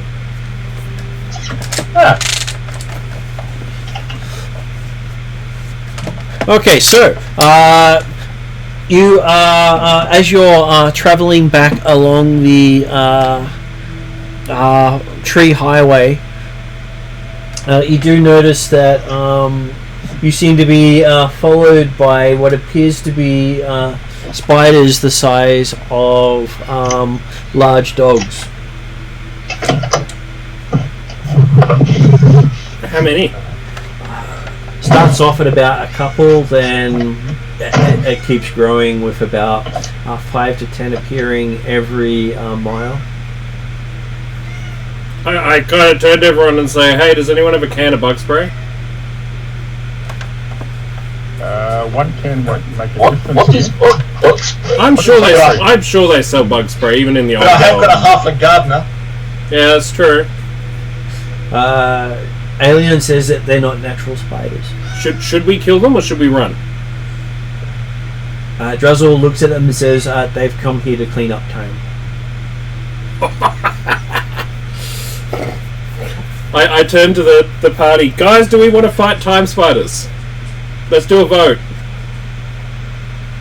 I believe we are probably better off moving as quickly as we can. I kind of slump a bit because Dimitri's obviously going to be what we do, so... Well, merely on the fact that I suspect that the time has more spiders to send.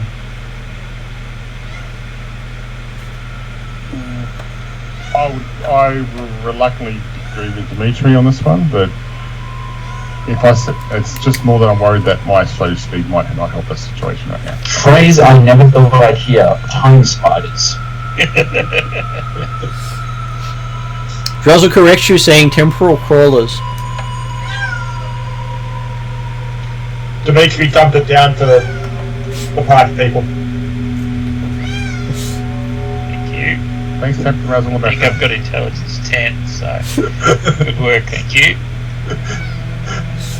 Admittedly, he wasn't really talking about you.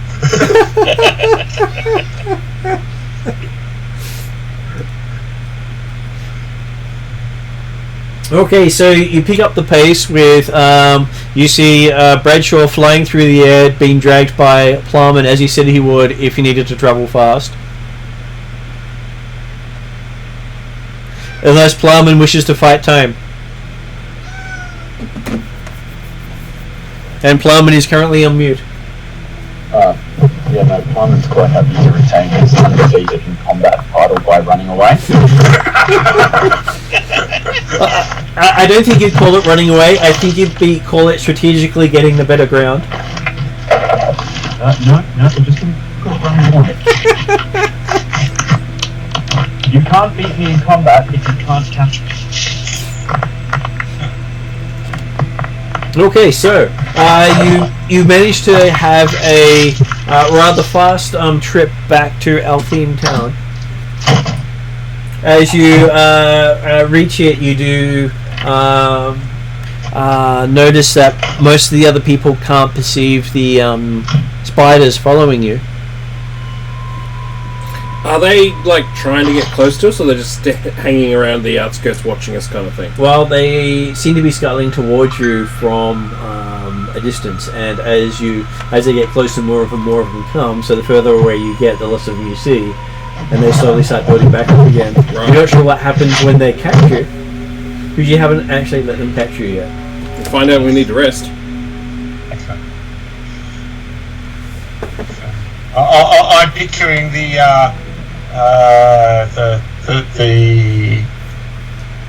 Speed Force race from the Flash series, Oh, yes. except with more legs.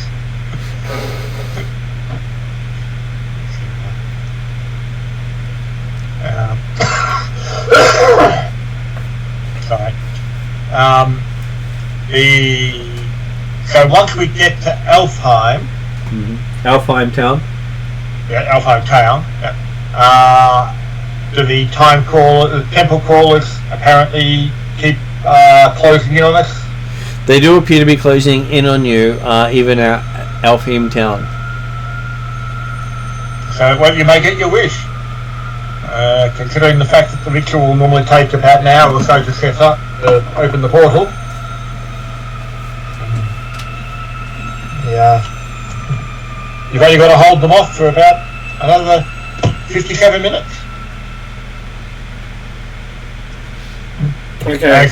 As Dimitri goes in and talks about, hey, yep, we need to get to Kelvin as soon as possible.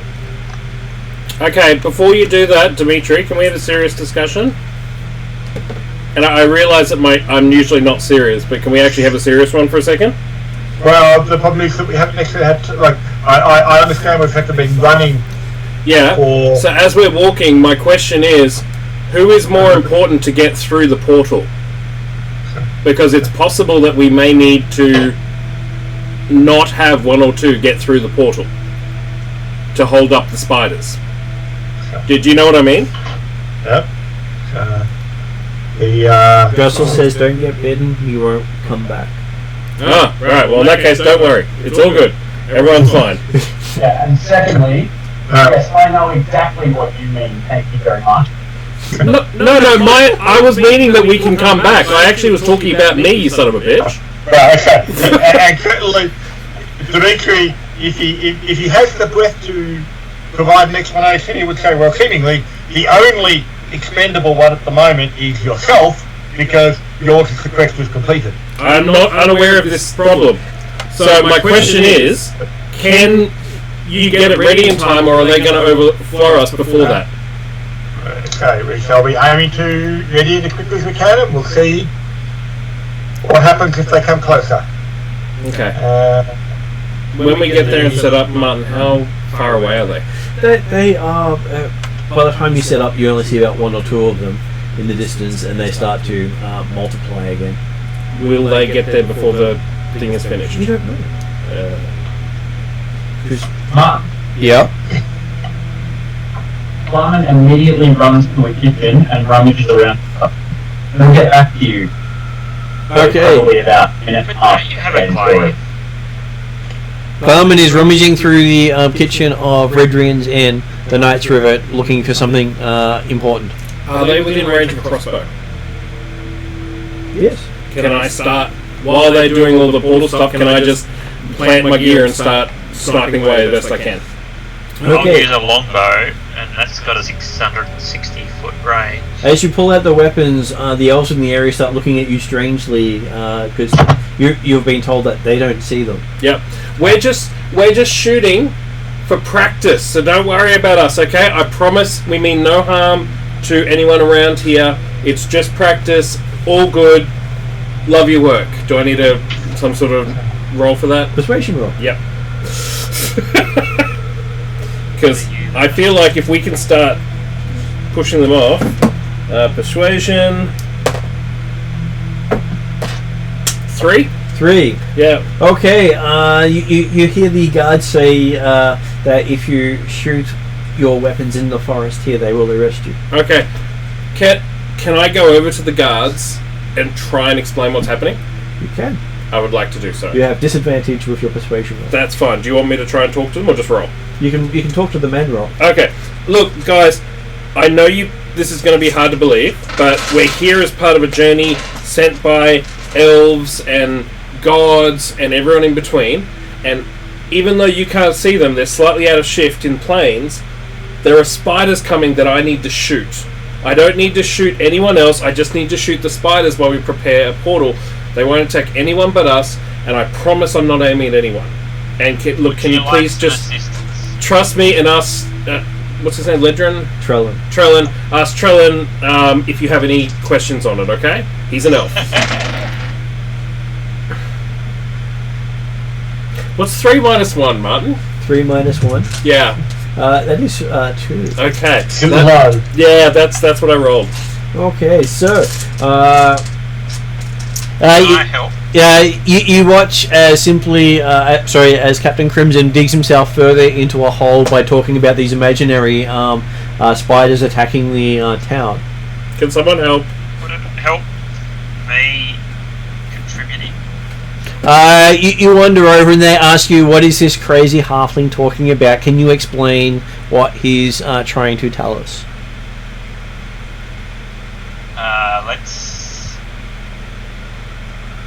I've got -1 on charisma, so...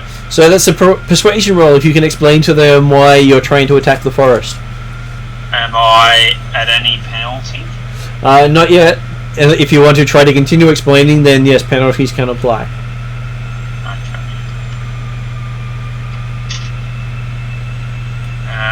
So I got 10. You got 10. Okay, they don't seem to understand what you're saying, but they say you shouldn't have to attack the forest. You're perfectly safe here. No creatures can come within the city limits that they don't know about. Watching this Completely ignoring the fact that the Redrians in the Knight's Rivet is outside the city limits and also outside their protection. They head back to their duties. What was Mark trying to say? Bradshaw's not going to say a single word after seeing the responses of these two people, realising that I would be at a disadvantage plus a disadvantage, so I'm just going to stay keep quiet and just hoping it gets better and get through this portal. What was David saying for Plowman? Plowman, having found what he was looking for, runs back out of the inn, and as he's running past them, yells out, "Fucking time spiders, you moron!" Now, I'm going to roll for that.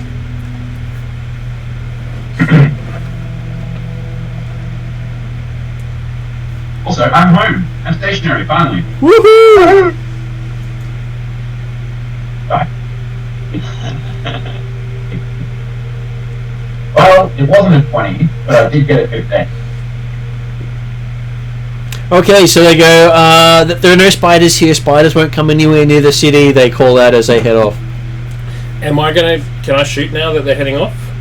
You could, but they might turn around and come back.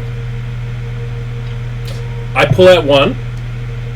I'd like to quickly carve the symbol of Simarak into it. Okay, you carve the symbol of Simarak into the crossbow bolt. Crossbow bolt, yeah. I would like to take aim, and I would like to fire at one of the spiders. Okay. I don't know if the taking Simarak... aim do?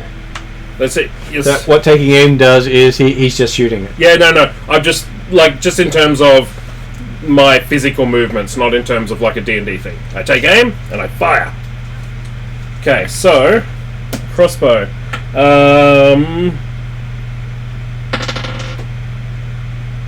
That's 16 to hit. 16. Okay, so your crossbow flies and hits something and disappears. Does the spider disappear? Well, what spider? The spider that I had seen. What spider had you had seen? So it's gone now. What's gone? They exist outside of time. Can anyone else see the spider still, or is it just... You, as far as I've seen, you just fired and your bolts just disappeared. Okay. But are there still spiders coming towards us? There are some, yeah. But that one's gone. What one's gone? Okay, can I pull out another crossbow bolt? So the question is, what's the number of spiders I see right now? You can probably see about 10, 20 coming your way. Okay. Can I do it again? You can do it for the first time. Yeah, can I do it for the first time? Yes, you can do it for the first time. Okay, that's 25. Okay, so your bolt disappears. Nothing was there. How many spiders do I see right now? About 10 or 20 coming towards you.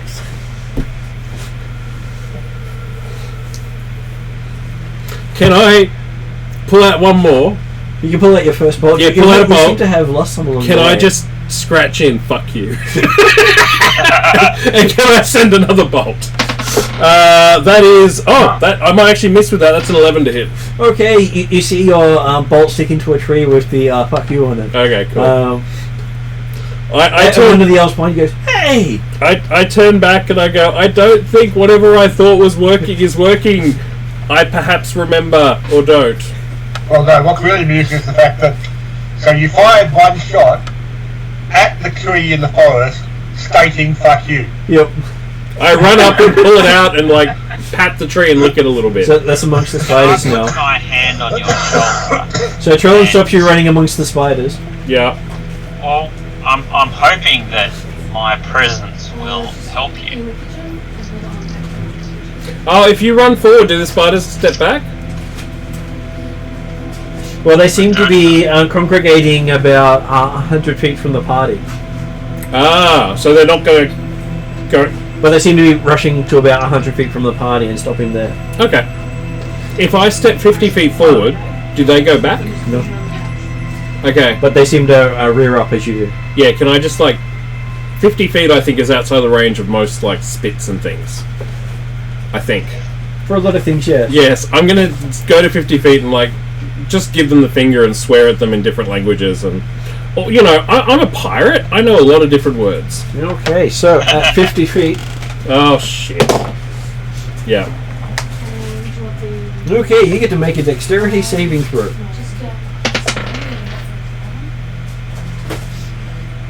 Um... 15. 15. Okay, you just dodge out of the way as you see some weird looking webbing that distorts as it flicks in front of your face. Right. And pulls back towards him. You feel as if you almost got yanked right into the midst of them. Okay. I run back to 100 feet and say, guys, don't do that. They have a 50-foot attack range. Jesus Christ. So But while...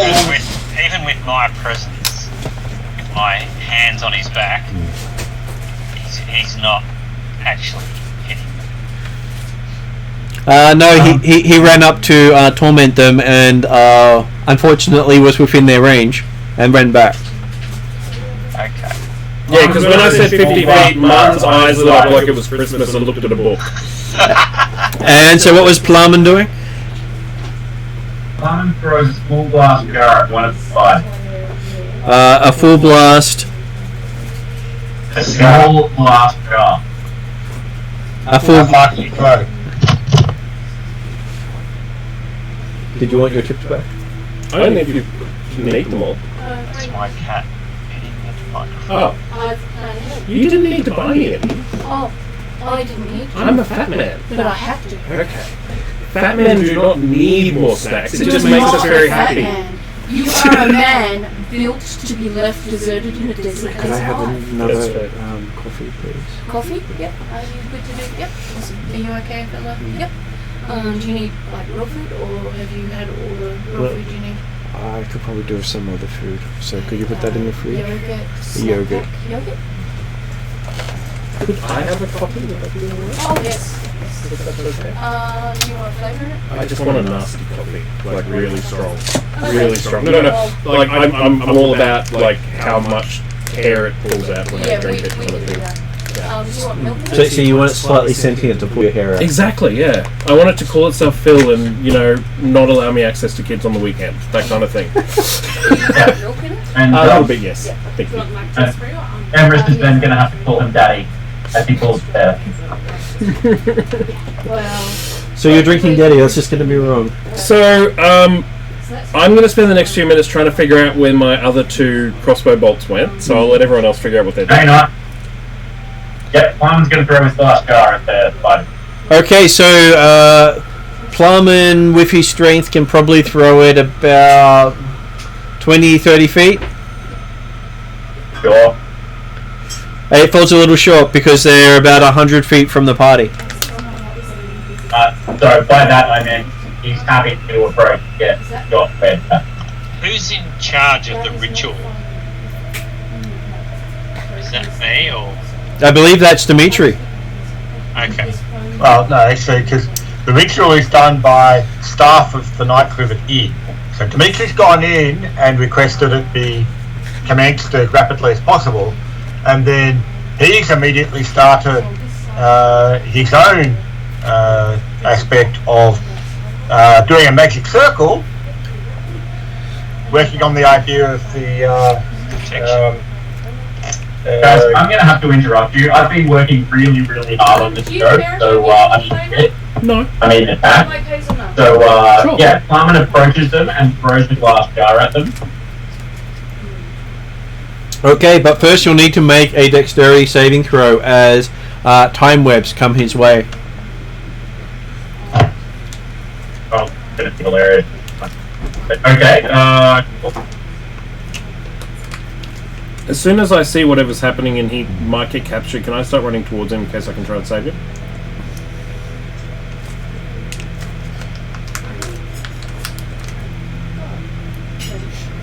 uh, 16. 16. Okay, so Plumman ducks and weaves under the webbing and tosses the jar at them. Give me a ranged attack roll using strength. Hopefully you get at least 10.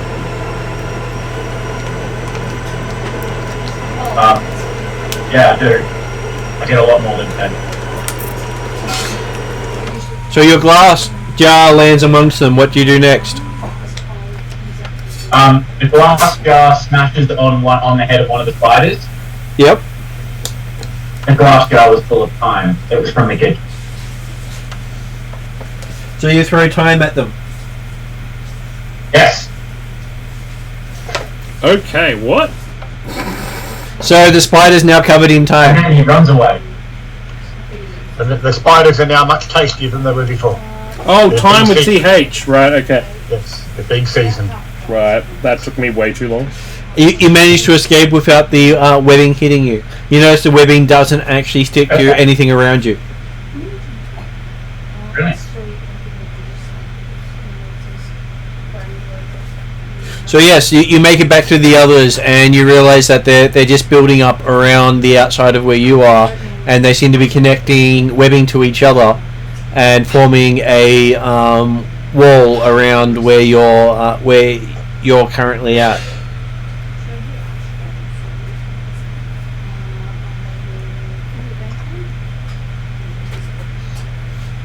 From what it looks like, if they complete the wall, they trap you out of time.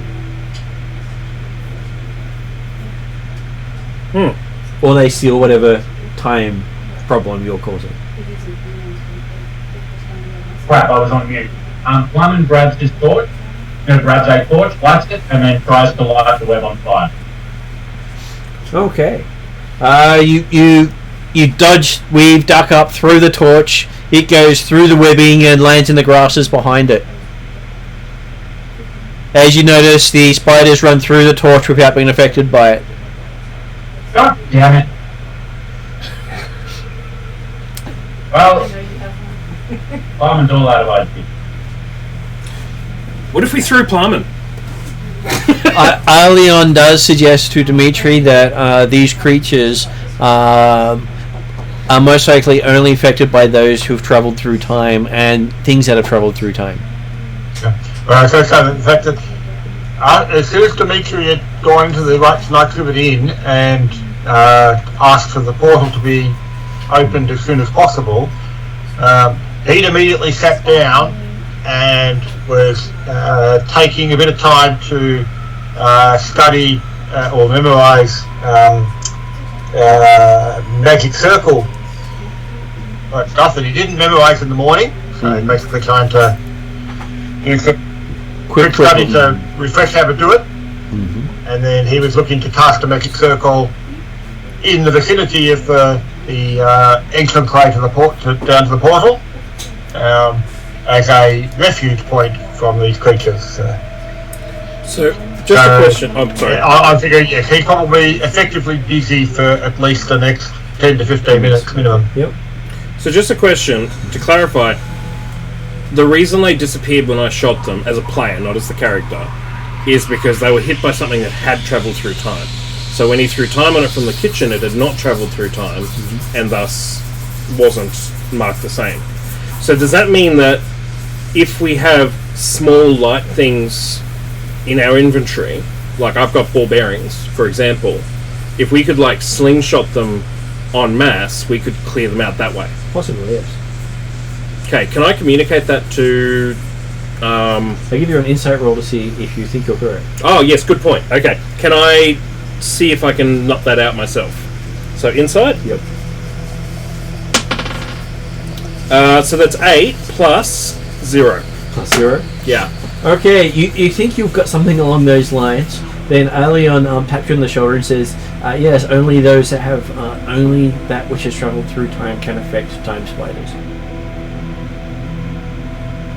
And time spiders can only affect that has travelled through time. So I turn to him and go... Didn't we have those arrows when we travelled through time? You did, and the arrow and the creature disappeared. Yeah, so... But because we don't remember it, so then I turn to him and go, okay, so does that mean all of our inventory, all of our bags have travelled through time? Like, have we travelled through time? Yes, you have.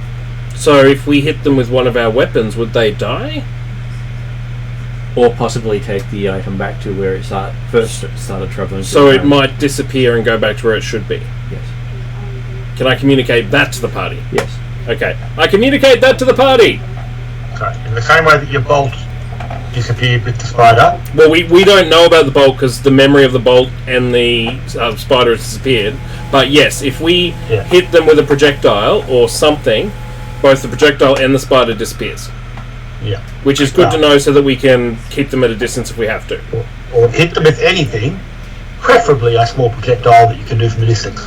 But if they finish the shell over the top of you, then it will take you out of this time. Right. So if they then form a thing of spiders all the way around, okay. And do they go underground? No. But if you do, they will. Okay, cool. They go where you go. And can they go through items? And like, can they go through buildings and people? And they generally see barriers and go around them. Okay. So is it possible for us to get somewhere where they can't get? Yes, if you travel through the portal, they will lose your scent. Okay, cool. But you spent enough time in the forest here for them to find you. Right, that makes sense. Okay, cool. Yep. Being as though Hyman is already close to them, what I'm going to do what he does the best, run up to them and start smacking them. Yep. Even after hearing that, whatever hits them disappears.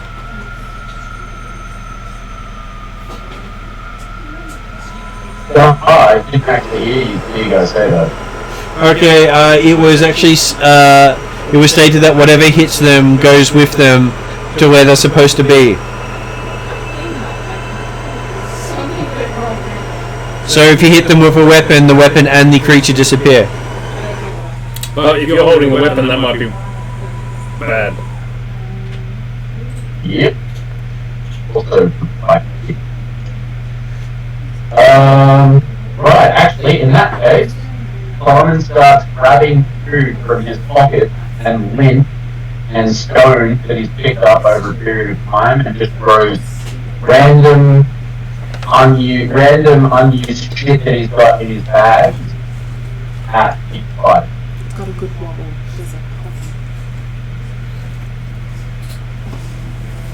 Larman spends the next half hour of game throwing random stuff at the spiders, making various holes appear for no reason in their webbing. If I see Plowman start shooting Martin, I'm going to get out the angry bow and start firing as well. The angry bow tells you off for waiting so long to pull it out, saying how much you rely on other people to tell you what to do. I cop the abuse. And it starts comparing Plowman to your halfling wife. Oh, look, I am trying to ignore all angry comments towards me and making some rolls. Do you want to make some rolls, Martin, or just assume that they hit, or how do you want to do it? I'm quite happy to assume that they hit, because it's not like you have a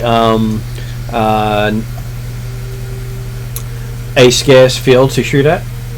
Yep. You have a target-rich environment. Thanks, Jeremy. So Jeremy finishes getting his spell ready by this stage, seeing people tossing things, not sure what they're tossing, and gaps appearing in the webbing around them. I can shoot a longbow if that's useful. But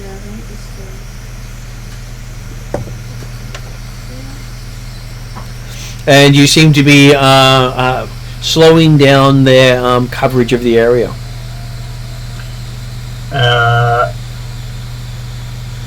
So, is Dimitri able to get a confirmation as to how long it might take for them to prepare the portal? At this stage, you've only got another 20 minutes or so until the portal's finished. Okay, because I mean, obviously, I will start immediately, so... Well, that they had an idea that there was a rush. Right. Considering you have to go back to Darrakan City first. Yeah. So, and besides, it's not like I wanted to be hanging around any longer than I possibly could.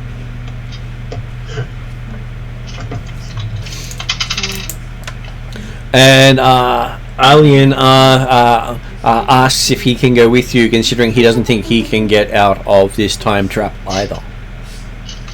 Which makes you suddenly realise that he has been seeing them all along. That's right, he's been doing a bit too much time travel as well. There's a reason he's got so many legends about him for not enough time.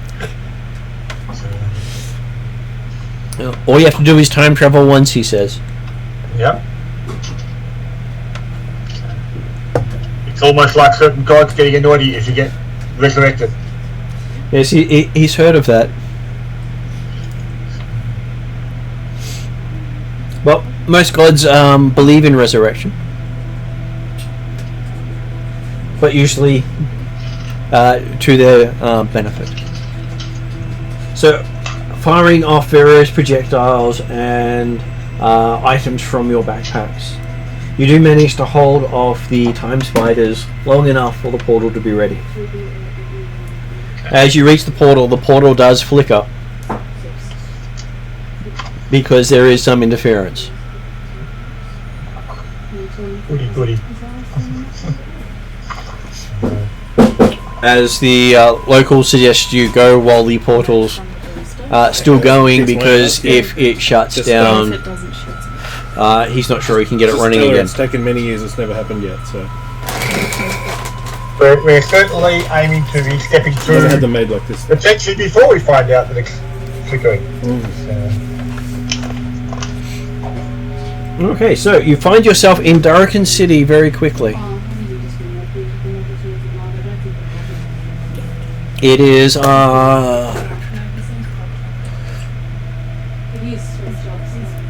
the 13th day of the month.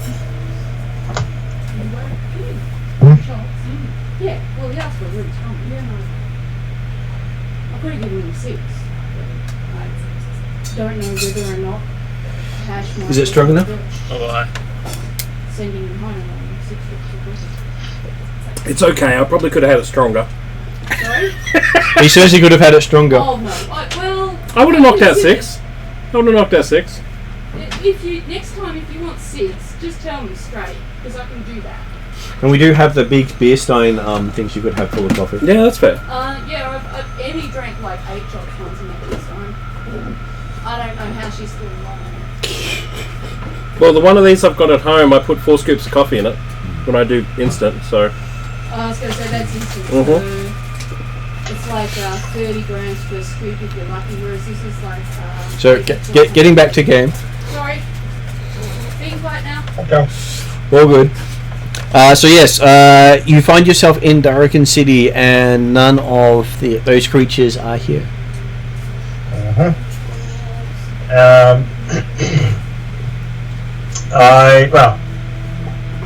Dimitri recognises that we want to try and be moving on to Kelvin still as quickly as possible. However, it's obviously not quite so urgent to get the time portal up immediately. Is there a shop nearby? There is. There's a place called the Ice Shop. Can I go to a nearby shop? I want to try and find a simple slingshot. Okay, in this place called the Ice Store, they do have simple slingshots. Okay. And more complex than slingshots. Can I get a strong slingshot that I'd be able to, for example, like carve up my ball bearings into smaller pieces and launch them like a spray kind of thing? So you want to do a shrapnel spray? Pretty much, yeah. Okay, so yes, you do speak to a halfling with his eyes where his mouth should be and his mouth where his eyes should be. That sounds messed up. Mm-hmm. So, obviously my uncle. So, do I get a discount for the family resemblance?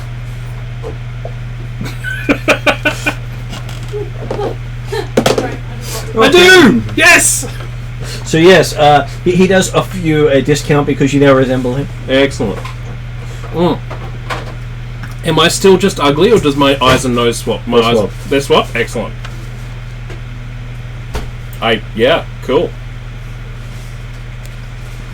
I always thought that'd be a bad idea though, because if you draw it, like drips into your eyes. Yep. Yeah. Okay. Cool. All right. Well, yeah, I buy the slingshot. And if you sneeze, it goes over your eyes too. And you breathe on your eyes all the time. Yeah. So I'm just going to accept that, and I'm just going to, because like shit's going weird. But I'll buy the slingshot. Yep. And then just in my spare time, as we're traveling and everything like that, I'd just like to be carving my ball bearings into smaller chunks, just so I've got smaller pieces of metal that I can like put in a handful and just do that as a pepper And spray. every time you let it go, it goes, oh my! Okay. Seems to have some voice. Okay. Seems to like the way you hold it. Okay, I now have a possessed slingshot. That's, yeah. Okay. I will write down possessed slingshot. So that's the only thing I want to do. Okay, because Dimitri was going for a similar plan. He was not going to go to the Iron store because he was just looking for completely normal, non-magical crossbow bolts and sling stones. Well, but the crossbow bolts you buy won't have travelled through time. Not the immediate ones, no. Oh, good point. So, but he's already got 20 crossbow bolts and 10 sling stones that he has been carrying all this time. But if he buys more now, or finds more now, then... Next time he travels through time, he's got a lot more. Go back in time. Because I think the ball bearing is a bag of 50 or 100, isn't it? And I have 100 crossbow bolts, so... Yeah, I have 98. 1,000? I'm pretty certain. Oh, well then yes, I have many. Okay, so I don't think it's normally something you actually carve down to smaller things. They're already... If there's 1,000, then I won't carve them down. I thought there was only 100, and I thought there was 100 chopping into like 4 pieces we're each. talking the stuff that appears in the rogue bag or something, isn't it? Yeah. Something like that. So yes, you've managed to get yourself a slingshot. Magical, it always helps. Yep. How much did it cost? It didn't cost you anything, it cost you the replacement of your mouth with your eyes. Awesome. I go back and see if the party notices. Yes, you see a freaky looking halfling show up. Freaky because his eyes replace his mouth and his mouth has replaced his eyes. Can you stop giving me more material for my nightmares? I think he's just trying to get it closer to my face. It's a bag of 1,000 ball bearings. Yeah. So that's your description of the halfling. I think we like that. Yeah, I'll go with that. Is that permanent or is that just for now? Or? That's currently permanent Alright. because that was your payment. Okay. Magic stores have a way of doing these things to people. Yeah. You asked for the family discount, so you got the family discount. That's cool. I will accept it. Do I have like a disadvantage on any sort of communication now? Most of your social checks will be at disadvantage. Yeah. Cool. Though your intimidation checks will be at advantage. Anyway. Okay. Though it does look like an upside down smiley face. Yeah. Which is perfect. So yes, you now have your freakiest looking halfling. So if the vegetables Just goes with all the burns. Yep. Eventually I'm just not going to look like a person anymore. To be honest, it looked like someone had turned his head upside down until you realise his nose is still the right way up. What does that do to my voice? Because my voice box and everything gets spun around and twisted and... Well, now every time you talk, you feel your eyes wobble. Oh, that's weird. Okay. Yep. And whenever you drink or eat anything, you feel it in your eyes. Cool. But the real problem is that your eyes are no longer connected to your optic nerve. Well, that's the question. Like, I'm just from a purely physiological point of view. I feel like a whole bunch of shit ain't going to work anymore. But it's just stretched. Okay, just stretched. Alright, cool.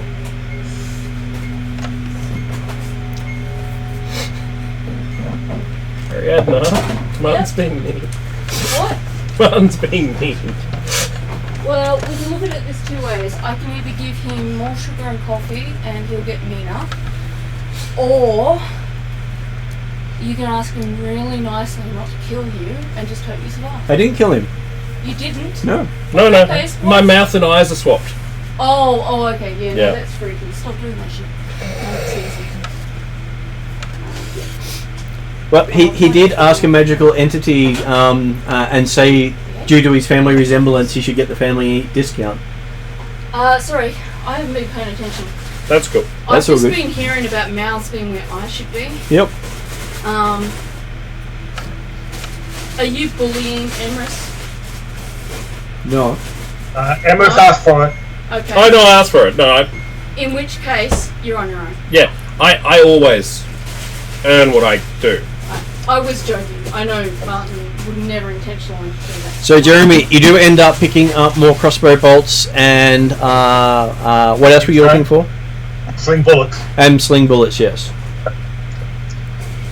I kind of get what you're doing, asking me to kind of help you, but trust me, it'll make things worse. See, I would have stopped it when it said, do you want the family discount? I would have stopped it right there.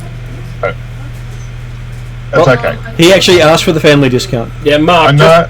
just to clarify, I don't do things by half. Oh, no, you don't. I'm fully aware of this. It's but because I'm a little halfling, I have Napoleon complex. That's cool. That's understandable. Now you feel a lot shorter. I feel a lot shorter. That's not okay. Just the perspective of the eyes. That's alright. I try to look at you, then I look away, and I try to look at you, but I feel that I don't want to look at you. So That's okay. From now on, he'll have a slight drinking problem because he can't put the drink where he remembers his mouth used to be. does he blind himself every time I drink? Oh, you get in the eyes? Oh god, so many things we could do. Yeah. I'm leaving this alone. Yeah. Yeah, we'll go for now. So what's next? Now that Dimitri's grabbed his stuff? So Dimitri's got his stuff. Plowman has to deal with now that the halfling is giving him more nightmare fuel. Yeah.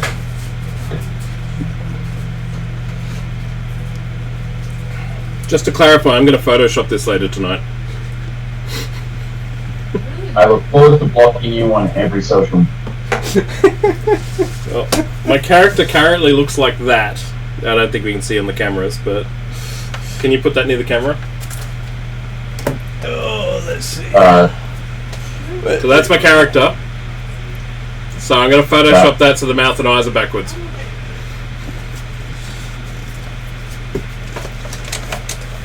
I'm sure you could just use a remove curse and have that undone. Why? I do. I asked Bruce. I said, "You didn't fart in his face again, did you?" Bruce looks at you and looks away. I'm sorry. I do apologise. Without knowing where you did have happened. So. I was going to say, obviously it had nothing to do with Bruce. The one part of the face that was unaffected was the nose. Yeah, that's very true. That's very true. I can still appreciate Bruce. Yeah, Bruce. He says he appreciates you. You know what to do. He goes over and rubs up against the halfling. Yeah. Will he let me ride him? Have you tried? I'll ask him. Can I ride you? He shrugs. I jump on. Okay, so you jump on. You land on his horns. Can I try and land in between the horns so it's like handlebars? You can try, but Yep. the horns are, those ridge sort of things. And Yeah, but I'm little, so I can land in the middle of my arms like an armrest. So can I try? he aims the horns for the soft spot. I'll try to avoid them. What do I need? Athletics? Give me a animal Acrobatics? handling. Oh, animal handling. 7. 7. Okay, he gets the soft squishy bits. Alright. I jump off and howl. And Bruce makes a happy sort of nicker and wanders back towards the stables. I am laughing in tears, rolling around the floor right now. Going, oh, that is so good, Bruce. And it's like, yeah, good laugh. A good dwarven laugh. As Captain Crimson is going for how high a note he can reach.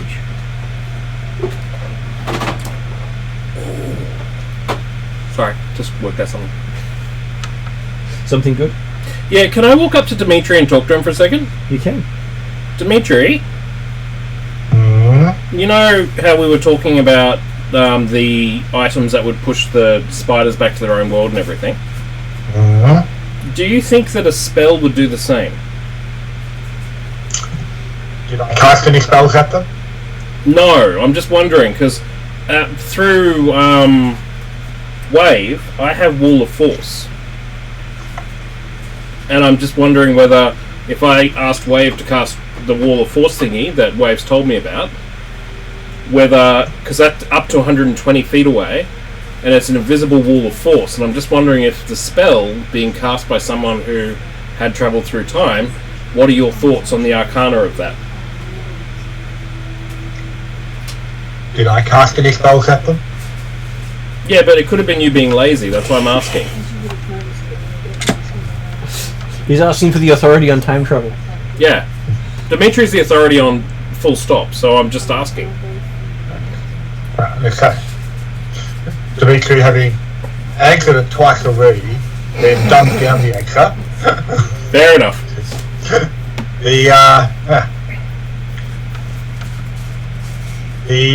Apparently the effects are things that have to have physically travelled through time. Okay. Alright, it's The worth a try. spell is created at the point of casting. It had no previous existence for up to that point, except in Potentia. And the Potentia effect of a spell will not allow the effect of the temporal idea of going.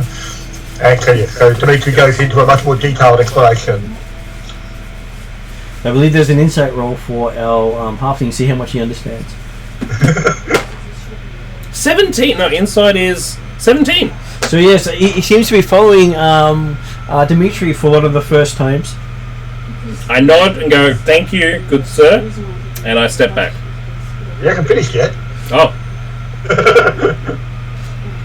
Someone's actually understood him, he's going to now go on his roll. Yeah, can you go on, and also, do you know how to fix my face?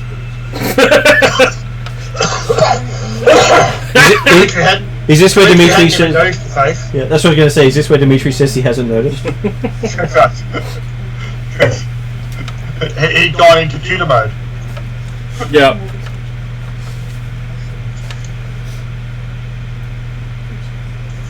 So, I guess... He just thought you were looking up at him from a slightly lower height.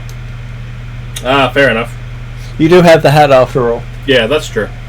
So, So you do taste the brim a lot. yeah, I can imagine. You should probably wash it more often. Yeah.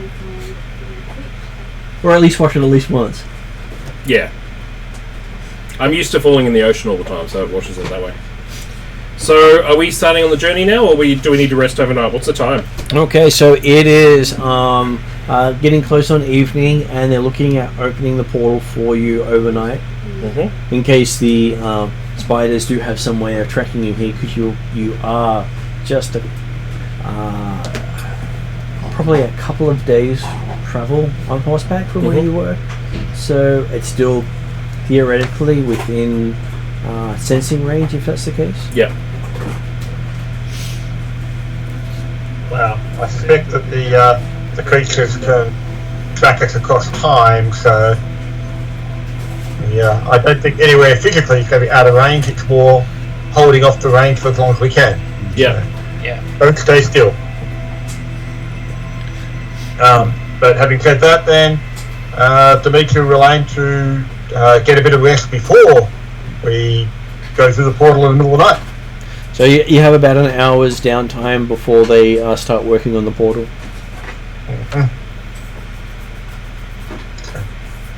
In that case, it'll be more of a, got a bite to eat and have a bit of a snooze in the corner. I'd like to maybe sit down with the Book of Simarak and just have a little bit of a read and chill, because I'm a little bit shaken by the conversation with the axe. I know that a lot's happening, but it kind of just spooked me a little bit, so I was like, I'm just going to sit. I'm not going to like reach out to Simarak or anything. I just want to read the book and kind of just ponder things. Okay. So it does have a calming influence looking through it. Awesome. Seeing the familiar. And reminding yourself why you're trying to be a better halfer. I'm trying to no longer be half a man. And then not recognizing your reflection in the mirror. Yeah. And having this perfect picture of what you look like beforehand. What do I need to roll for performance to start singing True Reflections from Mulan? Give me a performance roll. That's 16. 16, you start doing on a very good rendition of the song. That's awesome. Yeah. And with that, I'm done being a butt. So. Which carries through into Dimitri's resting moment. I'm sure Dimitri completely tunes it out. He's used to tuning out most people. I was just going to say, I don't think he actually tunes into me all that often. He did answer you. Yeah, but I think that's because he'd actually interested influence. It was no. It was the fact that you kept asking the question again and again and again. He finally tuned in and went, well, if you really need to know, blah. And it's like, oh, that makes so much more sense. Jeremy, as a player, I've got kids. I know the secret to getting through. You ask until they tell you. Yeah, it's just like in Nemo. Just keep asking, just keep asking. Okay, after that hour's rest, you get told that the portal will be open for you shortly. Did you have anything you wanted to sort out with Redrine before you left? I want to see if I got a return message from my wife yet after sending where she was kind of to her. Has she replied to me at all yet? She replied to you via the sending stone saying she's right where she told you she was the day before. And she says stop asking. If you keep asking the same thing every day, she's going to give you the same answer. Okay. Because you got to remember, it's only been about 3 weeks or since and I can't we were there 6 months ago. I can't remember where she went in there in the first place, so it's a nice problem, that one. And there's also the thing is, there are at least 5 different Yous potentially asking her questions. All at once. At the same time. I'll shut up then. Okay, good point. Would Redrian have any visibility? I can't actually remember what town we did it in, but do you remember I gave some money and I also gave access to my boat to a group of resistance fighters or whatever they were? The merchants, they were in a war. I wanted to help them out, and I spoke to the halfling merchant king. Do you know what merchant? The leader of the merchant in the bars. Was that around here, or? I think that was in Karagway. Okay, cool. I can't remember. The northern city. Yeah, because we're on the way to find the thing. Okay, so that's not here? So it will be the northern city of Darakan. Then I'll stop asking, because he won't know what I'm talking about. That's cool. Well, no, I think you I think you gave it to the Council of Princes here. Yeah. Oh, is it here? Yeah. The So I'm just asking if they've had any. Has it helped them, or have they heard anything? It says, well, considering you only gave them access to it less than a week ago, That's fair. about a week ago, roughly that. Yep. It's a bit early to tell. That's fair. No, that's Right. okay. In fact, I know because you did it when we first jumped back. Yeah. It was like very soon after we jumped. Because I was going to say, hang on, have you done it yet? In the sense, of, well, have you done it? If you do it 5 months from now, so. But no, we did. When you went back the first time, and you realised there were problems when you said, "Hey, here's a ship, use it." Yeah. But I chose to yeah, do it anyway. It's only been, whilst it's been a few months for us, it's only been a few weeks for them. So, Okay, cool. Now, Reggie is aware of the current time loop situation that we're going through. He is, because you explained it to him last time you came through. Like I thought. In which case, then, yeah, certainly Dimitri will take the opportunity to talk to Reggie and, having realised that, okay, yep, we're not getting a nap time, to explain that apparently things have gone, the timings have not been working properly and the equations have changed. So, and he'll talk to him about the Drazzel's new calculations. He does agree with the calculations. He also says that if you spend more than 24 hours in a location, you will probably draw the attention of the creatures that fix time anomalies. Yeah. Because that's apparently what they feed off. And so then, Dimitri will also inquire as to whether or not Ventrian might have a ready supply of items that have travelled through time that might be used to fend off if we have to at various times. He says, unfortunately, he hasn't travelled through time himself, and you are the first group he's had travelling through time. Yes, fair enough. That is in a loop. Yeah. Everyone else's seem to continued back in the time stream when they came back from. Oh, can I ask him if there's a seamstress that might still be open this time of night? Says possibly not, because it is late. Would there be one that I could wake for a price? Possibly, if they're in the house. Could you give me directions, please? We'll give you direction. Awesome. I'll wait till after you finish the next one. And he says, he gives you directions, and then at that point he turns to the others and says that if you want to use the portal, you've got about 10 minutes before it will shut. Oh. Then I go. Okay. So Because basically they were in the middle of opening the portal. oh, I thought it was overnight. No, my bad. So then I won't go to the seamstress then. That's cool.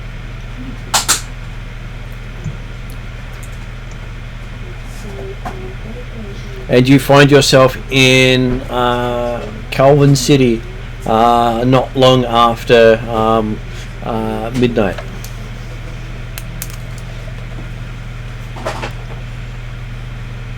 So it's about 20 miles to the Elf Lord. We're going to get across the river, which, I say, is Kelvin the type of walled city that locks the gates at night type stuff? It is a walled city that locks its gates at night. Yeah. There's also one that frowns upon magic use and people that don't pay homage to the Karameikian church. Yes. Which really frustrates Dimitri to a lot. Absolutely. But then, hey, technically he grew up with the idea of frowning on magic and following the church, but except the fact that it's the Karameikian church as opposed to the Chaldaran church is the problem. So,